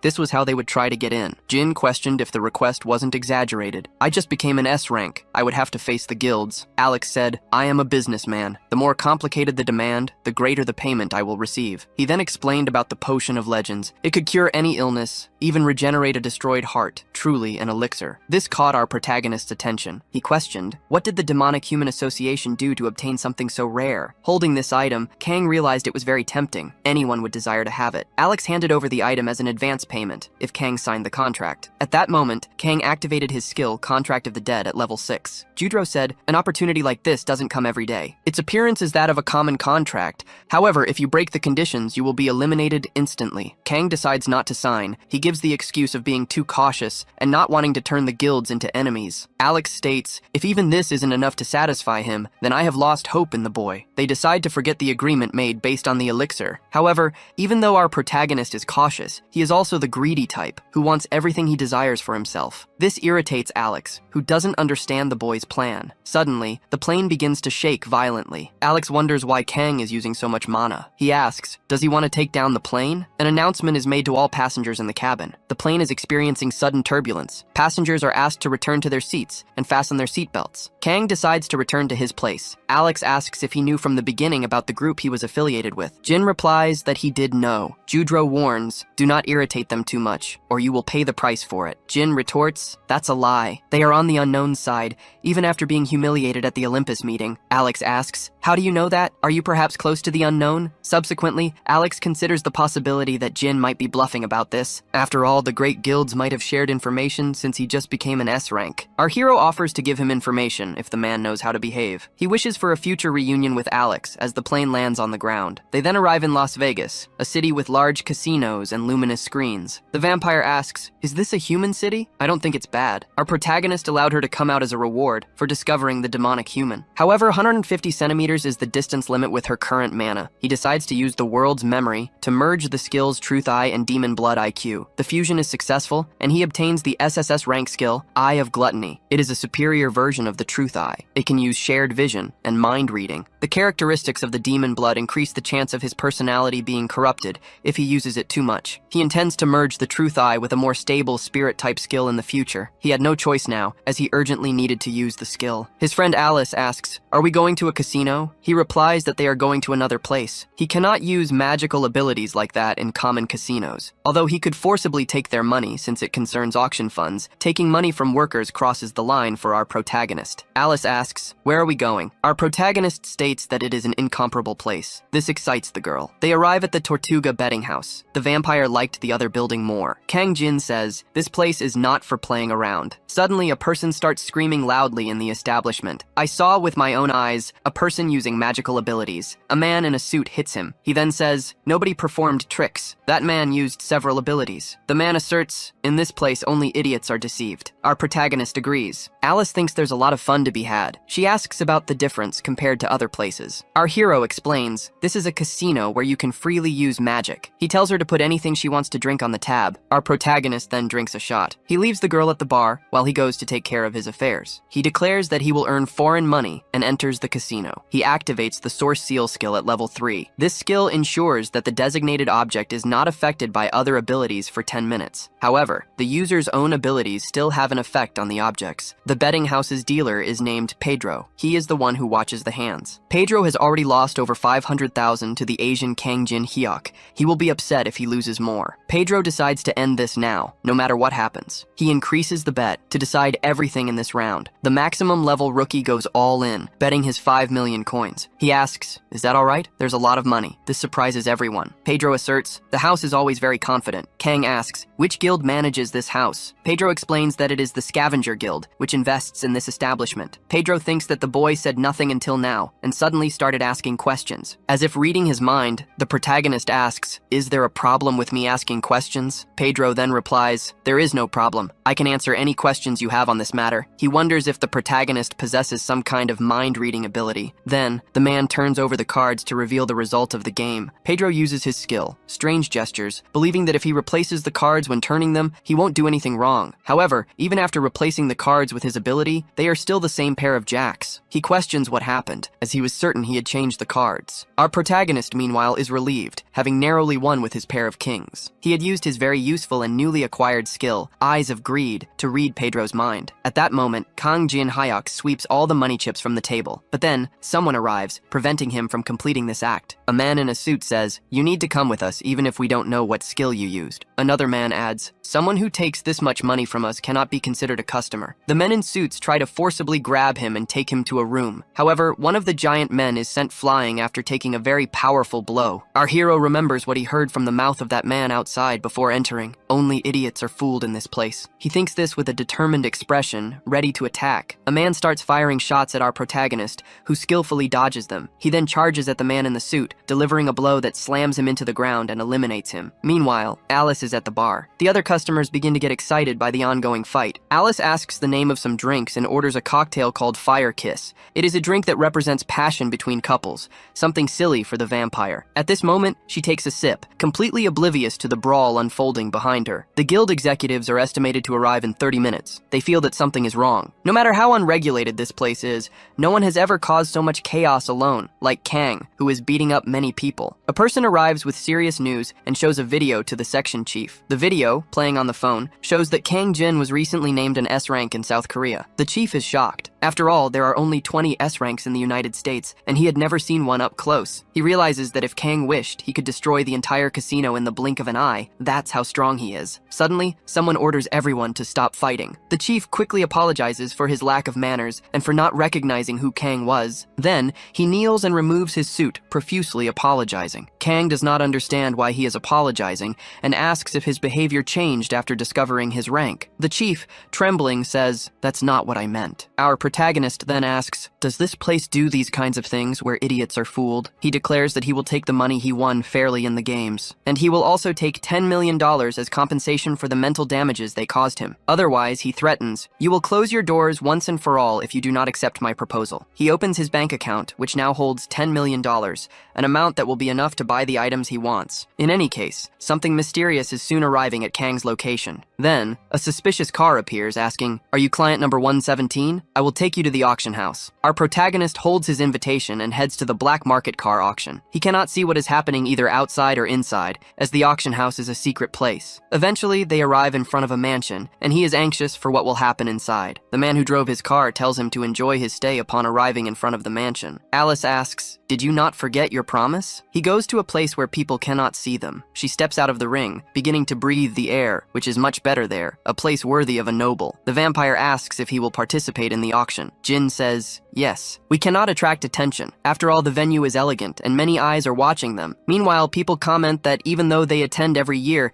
they are particularly nervous today. This is because rare tower items like the ichthyosaur's heart are appearing at this year's auction. Indeed, all sorts of ancient treasures are surfacing due to the tower's mana wave. Therefore, they are all curious to witness it firsthand, even if they don't purchase anything. Suddenly, Alice detects a strong, nauseating smell. At that moment, a person holding a black staff approaches, stating, "It is a pleasure to meet our protagonist." He introduces himself as Julius Cedric, claiming to be Alex Judro's master. Jin realizes that this is the master who had severely beaten Alex Judro for stealing the elixir and for failing to accomplish his mission. Our protagonist activates his eyes of gluttony, observing that Julius is level 30 and possesses incredibly powerful attributes. He considers obtaining a unique skill from him, one with excellent synergy for a necromancer. This is a highly sought-after ability, as it allows for the manipulation of summons with minimal mana. However, the copy conditions are to complete Cedric's black magic education and achieve an A+ grade. This is because Cedric is furious with his students for failing too many of their missions. Our protagonist finds this copy condition peculiar, thinking that the system is becoming absolutely insane. He therefore decides to provoke the necromancer by stating that he received something valuable from his disciple during their flight. Julius seems pleased by this and immediately wants information about this unknown item, as it is crucial to him. Jin realizes the old man is getting straight to the point and states, "This is not a good place to talk." However, before Jin could leave this spot and move elsewhere, the old man blocks his path. Cedric insists, "Unfortunately, there will be no other moment. We must resolve this as soon as possible." Our protagonist, however, pushes Cedric's staff out of his way, saying, "That is not my problem." He then ignores the old man and walks straight ahead, infuriating Alex Judro, who views this as disrespect towards his master. The old man, though, calmly states that there are still ways to resolve this, and prevents his disciple from acting rashly. Alice finds them incredibly irritating and asks, "Can I just finish them off?" But Kang Jin Hyok, not wanting any trouble, clarifies that he is here to purchase useful items at the auction. Auction number 175 is about to begin. They decide to take their seats. The first item is revealed to be a meteorite that fell in Arizona, emitting powerful mana. The auctioneer opens the bidding at $100,000, and people immediately begin to make their offers. Currently, there is no known artisan capable of working with meteoric iron. Since no one knows how to utilize it, this is the perfect opportunity to buy it cheaply. For this reason, our protagonist makes his offer of $300,000. In this way, he manages to purchase the meteoric iron at a price far below its actual value. However, just as our hero's joy peaks, a bid of $1,000 is suddenly announced. This offer, made by the demonic humans, shocks everyone at the auction. Next, bidding for the sealed psychiatric catalog begins at $100,000. Kang Jin Hyuk once again makes an offer of $300,000. And once again, Julius Cedric steps in, raising the bid to $1,000. At that moment, the item is sold to Cedric for $1,000. Our protagonist had already anticipated that the demonic human planned to buy everything he intended to purchase. He realizes this will be a direct competition to acquire items. The next item, discovered in South America from the Mayan civilization, is presented. Without even hearing the description, our hero offers $500,000, clearly having a plan. The demonic human bids $1,000, and our protagonist counters with an additional $500,000. However, Julius then intervenes, offering $3,000 for the item. The auctioneer, seeing the $3,000 offer, asks if anyone else has a bid. Our veteran remains silent, and the item is sold to Julius for $3,000. Their bidding war continues, with items being sold for $2,000 and $3,000 to each of them respectively. Several more items are sold for $5 million to the demonic human. The next item is presented as interesting, said to be from the era when Columbus discovered a new continent. Alex asks, "Why don't you give up something at least once?" His master, visibly irritated, replies that Alex will not easily achieve what he wants. "Even if I have suffered some losses, I will acquire every item Kang desires to buy." The demonic human's goal is to exchange these items for information about the unknown. The subsequent item is announced as being for true enthusiasts, revealed to be the very first chessboard. Generally, people consider the item useless, puzzled about what to do with a chessboard without its pieces. Alice notices our protagonist makes an initial offer of $50,000. $50,000. Then, the macabre hooded man raises the offer to $100,000. Immediately, our protagonist offers $1 million. Cedric then offers $8 million and shouts in despair, "Is there something about this item that we don't know since it's now worth $8 million? Our hero confidently counters with a bid of $10 million. It is at this moment that the demonic human smiles and offers $30 million. He states, "$10 million seems to be all Kang has, and I understand that you want this chessboard very much. Kang, you will have to beg on your knees if you truly want it." No one makes an offer higher than $30 million. Kang realizes that even after being made to spend so much money, the man still possesses such vast wealth. Observing that Julius has far more money, Kang understands he needs a plan. The 56th item of the auction is sold for $30 million to the old man. However, before the auctioneer could finalize the sale, Alice stands up and offers $100 million for the chessboard. Julius Cedric is utterly shocked, witnessing a bid of $100 million for a mere chessboard. He wonders, what is wrong with this person, who has already spent over $700 million on trash? To ensure his efforts are not in vain, he offers $110 million. But the vampire surprises everyone by offering $200 million for the board. At this point, the old man becomes furious, refusing to believe she possesses $200 million to spend. The man in charge of the auction requests proof of the young girl's finances. Suddenly, she opens a portal from which many gold coins appear. She believes this is sufficient proof. Everyone finds the sheer quantity of gold pieces she possesses to be unbelievable. Just the crown alone is valued at over $500 million, leaving the old man in shock. He had not realized that the girl is not a common human. However, the most dangerous revelation is that the girl is treated as a subordinate by Kang Jin. Perhaps an enemy more irritating than the unknown has now appeared. Julius then accepts that his plan has been defeated, and they must proceed to plan B. Alex cannot contain his happiness, as he had been waiting for the old man to say that. Kang and Alice are congratulated for acquiring the first chessboard, which is then delivered to Alice. She expresses genuine gratitude, though she finds the situation a bit exaggerated. The vampire replies, "It doesn't matter anyway. I wanted to clean out my treasure as it was getting too full, and I didn't want anyone inferiorizing my contractor." Our protagonist realizes the girl can speak beautifully and is genuinely touched. Suddenly, a very strong explosion rocks the venue, startling everyone. At that moment, the ceiling begins to collapse, and all the people frantically try to escape before they are injured. In great haste, people scramble towards the door, attempting to flee. Alex Judro begins to sacrifice these people, intending for them to serve as his materials. The enemy activates the mana furnace, and people begin to feel as if their heads will explode. The people beg for someone to save them, and our protagonist is deeply horrified by this scene. He exclaims, "Both of these demonic humans have gone too far." He becomes intensely angry. Souls begin to exit the bodies of the people in the room. Then, a terrifying creature appears, and it is the one sucking the souls. Our protagonist understands that this is the fault of that disgusting necromancer. Alex dislikes this comment and refers to his monsters as adorable. He already expected the rank S to remain standing and resist this magic. He vividly remembers the humiliation he suffered on the plane, and the order to eliminate him has already been issued. Our hero begins to levitate, emanating mana. He declares, "I don't need to be patient anymore." Soon, the monsters rush towards him, but he hurls them away with his massive strength. Alex assumes he is quite fast. He then asks, "Where did the vampire go?" Our protagonist replies, "She doesn't like disgusting people, so she fled alone." In reality, her physical body was dismissed. This is because he needs to use his magic. The mana furnace is causing continuous damage, and dragging out this fight will be detrimental. At that moment, the two remaining monsters charge at Kang Jin Hyok. He decides to end this fight as quickly as possible, and immediately attacks the creatures. He activates the Sword Graveyard ability, using it to cut and eliminate the monsters. The strike is highly effective. They are shredded by his powerful sword and ability. Alex comments, "That was surprising. I couldn't keep up with your movements." Alex then prepares a magic circle. He states, "I already have enough materials around me," adding, "There's nothing easier than this, using sacrifice souls." Our protagonist realizes Alex plans to drag out the fight by doing this. Alex absorbs people's life force. He continues to raise bodies, making Kang lose mana. This is how necromancers fight. Alex Judro then smiles sadistically at him. Our protagonist dodges the monster's attacks and tries to advance. Kang asks, "Is that all you have up your sleeve?" He asserts, "I will burn all these monsters before they can be resurrected." He uses the daylight ability, channeling it through his sword towards the creatures. A very strong light erupts from his sword. The necromancer becomes concerned about the use of this skill. However, he had already noticed everything. He observed Kang's abilities during the party. He just needs to separate the summons and attack him before the rays converge. Nevertheless, he is shocked, because the monsters are not moving. After all, their feet are frozen. Jin Hyuk used his ice magic. This becomes evident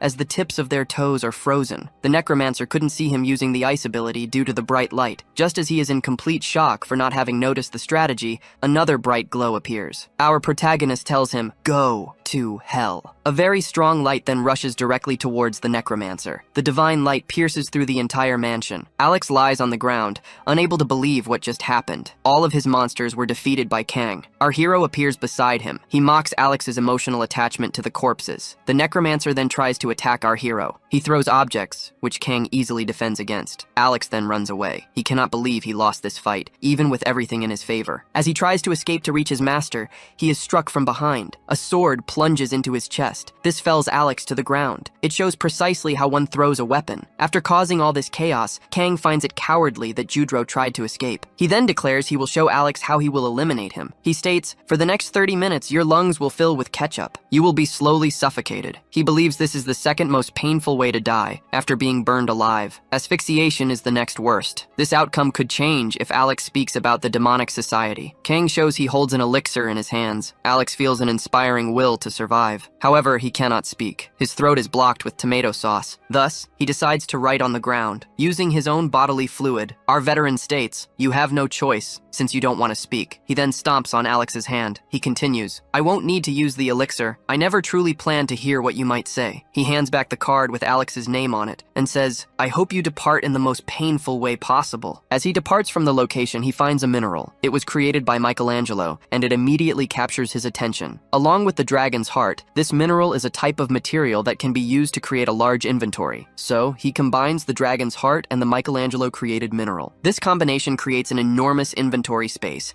capable of holding over 5,000 kilograms. At that moment, the auction host approaches to thank Kang Jin-hyuk. His son is with him, and he also thanks our protagonist for saving them. However, since it was an item he desperately needed, Kang decides to invent an excuse. He says he did not need that item. The host assures him it is all right. He had seen Kang before things turned chaotic, and it was Kang who saved them. Therefore, he could not accuse the person who saved his only son's life. Our hero is impressed, as this is the first time he has witnessed such a thing. After the host turns a blind eye, Kang leaves the location with the stolen items. On the 3rd floor of the Tower of Trials, we see the Cathedral of Aversion. Inside, a person uses a shield door to block a barrage of arrows. A woman, very angry, wonders, "Why is the security so annoying in this place?" She asks her partner, "Do we have to enter this way every single time?" Her companion reveals, "Alex's elimination is irritating me." The girl asks, "Should I care about your feelings?" She then points a weapon in his direction. A 3rd person arrives and orders them both to stop fighting. This is a man in a black cloak and a white raven mask. He says, "You have been companions for over 10 years. Stop trying to eliminate each other. The reason I called you two is because of the appearance of a new player on the blacklist, Kang Jin-hyuk." The woman scoffs. "I bet he has played some games before. He is no different from other rankers." However, the leader tells her, "Do not be careless. He might have reached a higher floor than us." She replies, "Our bosses were crazy enough to climb to the 20th floor. Her partner agrees, finding the masked man's reaction somewhat exaggerated. Their motivation was to choose the Tower of Trials to avoid international police surveillance. No other group shares such motivations. She questions, why would anyone keep playing this game, even if they were some kind of lunatic? The masked man realizes that both are taking this seriously and can understand each other. He adds, "However, you must not underestimate Kang, even if you have eliminated previous threats." Then, he orders them both to follow Kedrick. He instructs them to help Kedrick so that his plan does not go wrong this time. Next, we see 2 other people training Muay Thai with protective gear, but one woman delivers such a powerful kick that it rips the boy's protective clothing off. After the training, he tells the woman named Nuna to watch a video on his tablet. The video in question is about the masked man he has been following for a while. Nuna asks, "Is he not just a star player like others?" The young man affirms, "There is something different about him." She recognizes the Temple of the Trees with human faces, where the boss of the 3rd floor is located. The young man says, "That place is famous. If you answer 3 questions, he gives a reward, either an item or a skill." However, the real problem is that his questions are ridiculously difficult, impossible for anyone to answer correctly. People in the chat ask, was he not going to easily defeat the boss? Some even think he is a man cosplaying as an unknown and not the real one. The tree with the face says, "It has been a long time since a human visited us." Then it asks, "Did you come to answer our questions?" Our protagonist replies, "You can send your best." The tree with the face then says, "If you manage to answer all 3 questions, I will give you a type of leaf that I possess. However, if you answer even one of them incorrectly, you will be punished." punished. You will be punished by other trees that have created arms and legs, and they are armed. The first question will now be asked to our protagonist. He is asked about the perfect depth and temperature for the Kelgorn species to inhabit. The spectators think that is an impossible question, asked to the wrong person. However, for our protagonist, it was an easy task. He confidently replied that the perfect depth was 175 meters, and the ideal temperature was 1.5 degrees. The viewers watching this were shocked by the ease with which he answered. Overly confident, the elder tree instructed him to ask the next question, certain that he had answered correctly. The tree was left speechless, stating that the next question would not be easy. It then asked how to obtain the spongy body of a Feliani. Our hero explained it in a detailed manner. The tree was extremely shocked. It then posed the final question, asking about the time of year when giant eagles reproduce. Our hero pressed the red button and declared, "The answer is when the snow falls on the tower." The tree affirmed that he was the first human to answer all of its questions. It also stated that they had enjoyed the interaction. The chat went wild, proclaiming it was the first time they had ever seen someone win this quiz. As a reward, he would receive any maple leaves he desired, choosing between red, yellow, and green ones. It was explained that the red leaves possessed a fire attribute, while the yellow ones increased defense. Finally, the green leaves increased movement speed. Nuna believed that the man should choose the speed-boosting leaves, as he would soon face the boss of the third floor. However,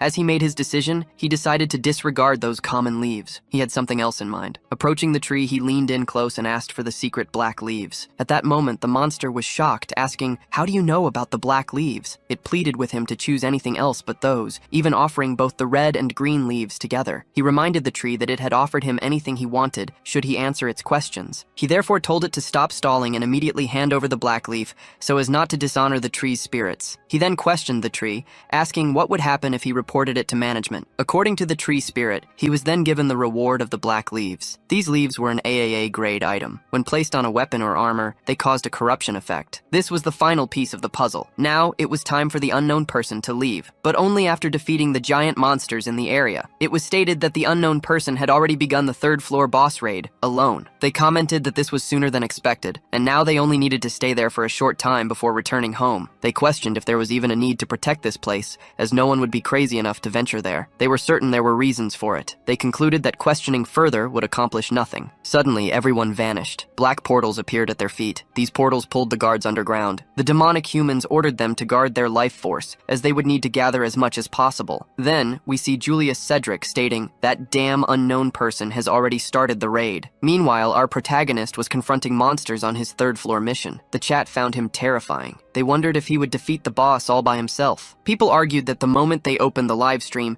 they saw him and felt he was trustworthy. However, some people did not believe he could win against the boss alone. The unknown person stated, "It doesn't matter if you believe it or not. You are all annoying. Shut up." However, the chat refused to believe he was talking directly to them and insulting them in such a way. He affirmed he was indeed speaking to them, adding, "If you don't want to watch, you can leave the live stream." He commented on how, for most, conventional praise in the industry typically correlated with viewership numbers. But if he shows a particular concept from the very beginning, he will create a fandom centered around people who enjoy that type of behavior. True to his word, people in the chat found his personality chic and amusing. They weren't even irritated. While our protagonist progressed through the third floor, a large purple explosion occurred in the distance. It caught his attention, making him wonder if there was anyone else in the raid. Immediately afterward, he ended the live broadcast and the chat went wild. Soon, a flood of people began attacking the creatures on the floor. These were demonic humans, using their black cloaks and invoking magic to defeat the monsters in the area. A war ensued between the creatures of the third floor and the demonic humans confronting them. Our hero observed from a distance,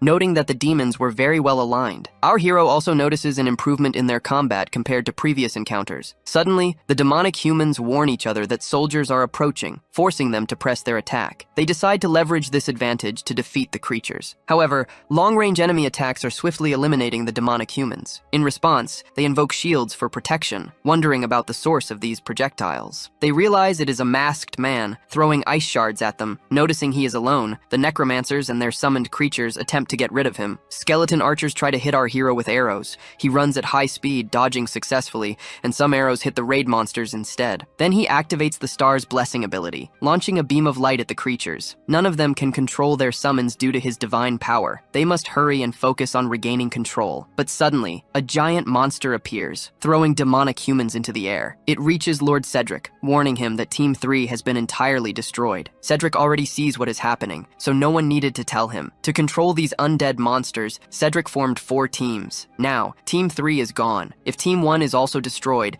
the connection they established to control them will completely collapse, ruining his plan. Our protagonist continues to advance, stating, "You won't catch me while being so slow." Battle Moai statues emerge, pursuing our high-level newcomer. The demonic humans are in shock, trying to figure out where the masked man went. They cannot see him until the unknown individual suddenly appears behind 2 of them. He declares, "Demonic humans, you cannot stop me." This leaves them utterly shocked. Unable to react due to the surprise, they are crushed by the Battle Moai statues. They warn that Team 1 is being destroyed, and they cannot allow it, or they will be surrounded. Julius yells, "You are all screwing up my plan. What is wrong with my subordinates?" He activates the Pyramid Guardian ability using his Skull Scepter. His subordinates warn him that if he uses this ability, he will not have enough mana to face the boss. He threatens to eliminate our protagonist using all his powers. He commands the mummies he summoned to awaken, calling them guardians. At that moment, he falls to his knees, devoid of energy, stating, "I have exceeded my limits." He orders a demonic human to approach, then touches his subordinate's shoulders. He begins to drain his minion's life energy to recover his strength. He tells him, "Be quiet. It will hurt more if you resist." The masked man thinks he is insane for absorbing his own comrade's soul. After doing this, he feels better, and his eyes begin to glow red. He tells the protagonist, "We will begin our battle anew. Now I have mummies by my side." The mummies charge at our hero at high speed, enraged. The old man asks, "What do you think of my army?" It is stronger now. He asserts that his mummy soldiers can freely manipulate bandages as if they were metal. They are stronger undead, possessing both offensive and defensive abilities. They attack the 3rd-floor monsters using their metallic bandages. Cedric intended to save them for the boss fight, but he is certain it will be worth it to eliminate our hero. He commands the masked monster, "Go straight to hell." The pair from earlier realize that the masked bastard is better than they imagined. They have not seen Cedric act like this in a long time. They believe his actions are becoming stupid. He is not calculating the difference between himself and his opponent. The unknown individual must think he can face him after seeing the skeletons and the night. This was a terrible decision, as Julius's innate ability is more problematic than the monsters. Since things have come to this point, they will not need to intervene. Suddenly, the fight draws closer to the duo, becoming much more explosive. The masked man recalls an experience he had in a game a long time ago. A bearded old man once told him that his blade was strong, but he was putting too much force into it, dispersing its power. The old man explained that a true expert could cut using a string with the same power. Just as the wind wraps around the air, all he needed to do was use his sword with softness. Then, at the right moment, he should unleash it with the correct force, using a string to demonstrate this principle. The old man asked if he was interested in learning his pendulum spirit sword arts. Now, our protagonist can imitate a part of the pendulum spirit sword arts he had learned. Using this skill, he can transform his sword into a pendulum, defeating several monsters. His mastery of the ability increases tremendously, allowing him to easily defeat various mummies. Cedric never imagined that a magic vortex could be strong enough to suck in its surroundings. This massive vortex was created by the pendulum spirit sword art. Our hero then unleashes its 5th movement,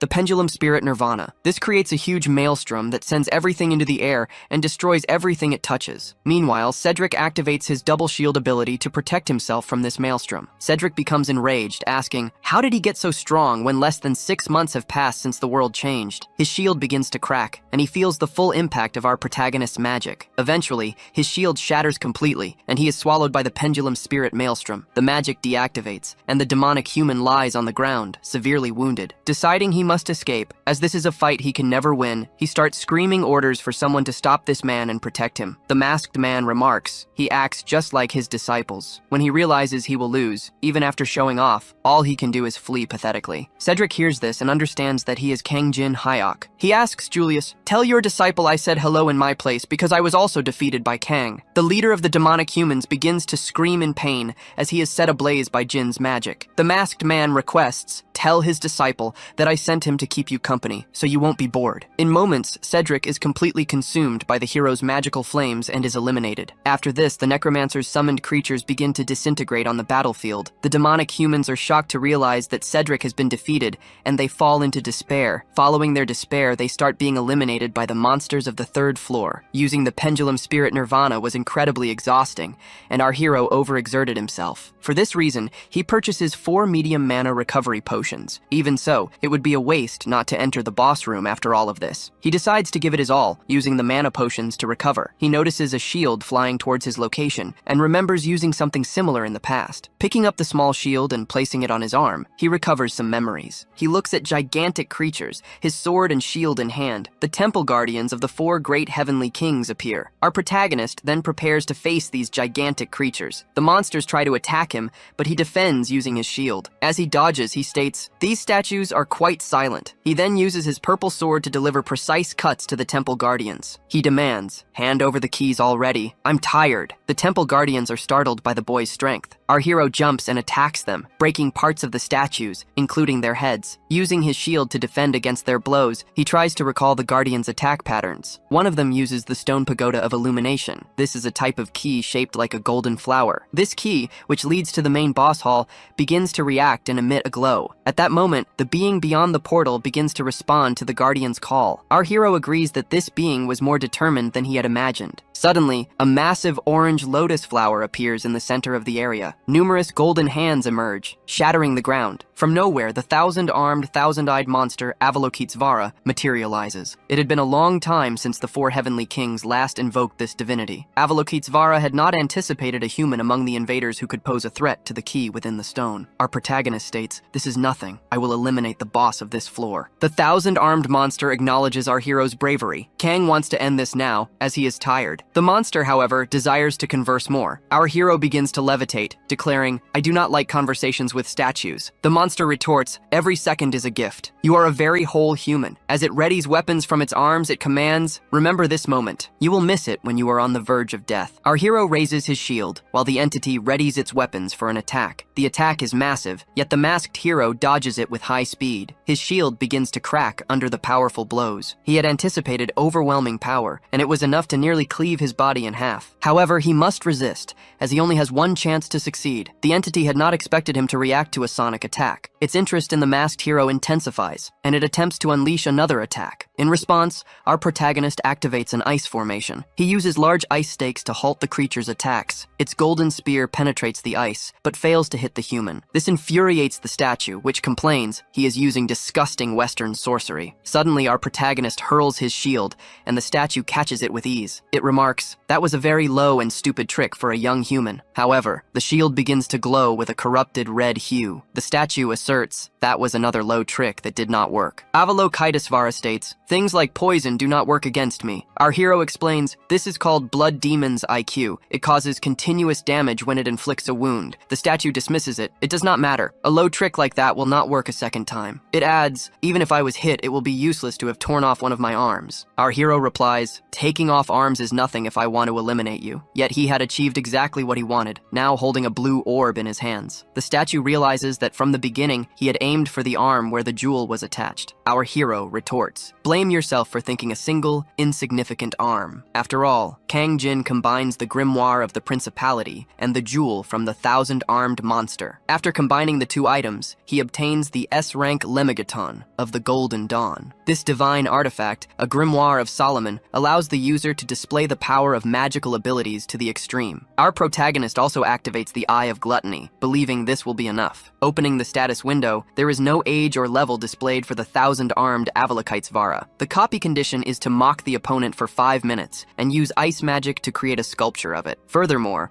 a song and appropriate attire must accompany the completion of these conditions. Our hero finds it ridiculous that a song and a sculpture are the conditions for copying the skill. He considers the system to be getting crazier, but he knows he can do it. He invokes a music player, deciding not to give up, even if the condition is highly eccentric. After all, this is the only place where he can obtain the mandala below the 25th floor. The 1,000-armed, 1,000-eyed statue wonders what our protagonist is doing. Suddenly, music begins to play, and he implores the monster, "Please do not ask any more questions." He, too, hates having to submit to such a ridiculous act. He then puts on a wig. The statue grows increasingly irritated by the antics he is performing in front of it. Avalokitesvara activates its mandala, attacking our hero. "I will make Kang Jin Hyuk feel the pain of 1,000,000 samsaras." Our protagonist then begins to activate the glacial formation to counter the statue. The ice barrier successfully shields shields him from the golden statue's attacks. Our protagonist assumes that this advanced version of the ice formation is truly impressive. The people watching the fight cannot believe what is happening. The masked individual put on music and is now confronting the 1,000-armed monster. He has significantly evolved his ice magic. They also question why he is wearing a wig from the game's store. They find him incredibly unpredictable, as he is challenging this monster immediately after eliminating Cedric. The overwhelming power of the 1,000-armed Avalokite's Vara can typically only be withstood by those who have surpassed the 10th floor. They believe he is worthy of being called the second boss of the 3rd floor due to his immense strength. However, a person who confronts such a being has already exceeded the limits of the human realm. A woman asks her companion, "Do you think we could win if we joined forces with him?" She tells her colleague, Li Chao, "We cannot do this alone. We need the help of an executive." Li responds, "If we do that, the position we worked so hard to achieve will be destroyed." He adds, "I will not be eliminated because of this. The time has come to use my coin." When the woman sees him holding the coin, which emanates purple energy, she smiles. The protagonist realizes that Julius was not the only one sent by the demonic humans. At that moment, he struggles to withstand one of the statue's attacks and feels pain. The creature becomes enraged, saying, "You dared to tear out one of my eyes." It then activates the fire element and says, "I was distracted while fixing my hair." Next, he uses his grimoire and activates the glacial formation, combining it with fire. Feeling a certain tension thanks to his opponent, he throws numerous ice stakes towards the statue. The 1,000-armed statue begins to shatter the ice stakes with its weapons. However, our veteran protagonist does not stop launching a barrage of glacial stakes. The statue continues to break them with its weapons and calls him fool. The 1,000-armed Avalokite's Vara activates the Great Inescapable. It asks, "Is all our protagonist capable of doing just defending himself?" Enraged, it unleashes a massive attack and demands, "Where is the confidence you showed before?" It uses the amalgamation of heaven and earth within the grid to launch an attack that the protagonist cannot dodge. Kang Jin raises an ice barrier to protect himself from his enemy's multiple attacks. The golden statue declares, "Resisting my attacks is futile." It then uses disapproval and activates the swastika spear ability. The swastika is a Buddhist symbol, and the statue takes this spear, attacking our protagonist with it. With this attack, the ice barrier is destroyed. The statue grows confident, believing it has wounded our hero. The protagonist scoffs at the monster's previous statement that a cheap shot would not work twice. Emerging from within the grid with magic in his hand, he says, "It worked extremely well." He then prepares his strike, using his magic to create a glacial prison. This prison completely envelops the 1,000-armed monster. Our protagonist asks, "Do you know how much your hatred for my ice magic saddens me?" He questions, "How can someone who claims to have achieved nirvana through self-discipline be so prejudiced? There is nothing better than shock therapy for someone like you." Kang Jin Hyuk begins the process of creating an ice statue of Avalokite's Vara. This enrages the statue, making it want to inflict infinite pain upon the human. It swears, "I will make you reincarnate as an insect next time." However, the condition is fulfilled, and he successfully copies the S-rank mandala skill. This is a unique ability that allows the user to infuse their special power into weapons. This copied skill is then saved within the world's memories. Our protagonist removes his wig and conjures the mandala skill. This leaves the statue in shock. It asks, "How are you using my ability? How did you reproduce my mandala, which I created after countless days of suffering?" Our protagonist does not respond, but assures the statue that he will use its mandala in a very good way. He then controls an ice arm, directing it toward his enemy. It strikes the creature right in the middle of its chest, causing immense pain. In a matter of moments, the golden statue is completely destroyed by its own mandala. Kang Jin Hyuk levels up twice after defeating Avalokite's Vara. He acquires the stone statue key, which is used to summon the 3rd floor boss. He always found dealing with the golden statue annoying, even before facing the main boss. Facing Cedric and the 1,000-armed monster had required a lot of effort from Kang. He decides to invest his attributes into mana, increasing it from 71 to 77. Feeling lighter, he believes this was a very good choice. He then realizes he needs something to boost his mana even further, recalling that he still has some plagues left. The environment of the test tower is quite special. When night arrives, the temperature drops, and the aggression and power of monsters greatly increase. Because of this, most players usually leave the tower at night. They stop hunting, seeking a safe place. Our protagonist, however, sits around a bonfire cooking a giant shrimp. This type of shrimp can only be caught on the 3rd floor. As he eats, he is surprised by how good it tastes, a flavor he had not experienced in so long. Suddenly, he sees people approaching. They were attracted by the delicious smell of his food. The approaching duo explains that they need to find a place for the rest of the night. They ask if they can stay with Kang. Our protagonist does not respond immediately, but then tells them they can sit and take shelter from the cold. The duo thanks him, introducing themselves as Melina and Li Chao. They affirm that they have been through a lot. Kang offers them some of the food, as he prepared a large amount. They appreciate his goodwill, but state they do not want to eat anything offered by strangers. He then asks if they are bothered by his mask. Li Lee responds, "Yes, because you are hiding something." Our hero says that if they are bothered, he can remove his mask for them. The duo becomes excited, eager to discover the stranger's true face. However, Kang states that it would be boring to reveal it all at once. He decides to play a game. He tells them that if they answer his 3 questions, he will remove his mask. Lee thinks that if they answer the questions even by lying, there will be no problem. After all, there is no way for Kang to know if they are telling the truth or not. And even though they do not know what he is planning, they believe they have nothing to lose. Lee then flips a coin to decide who will be the first to start the game of questions.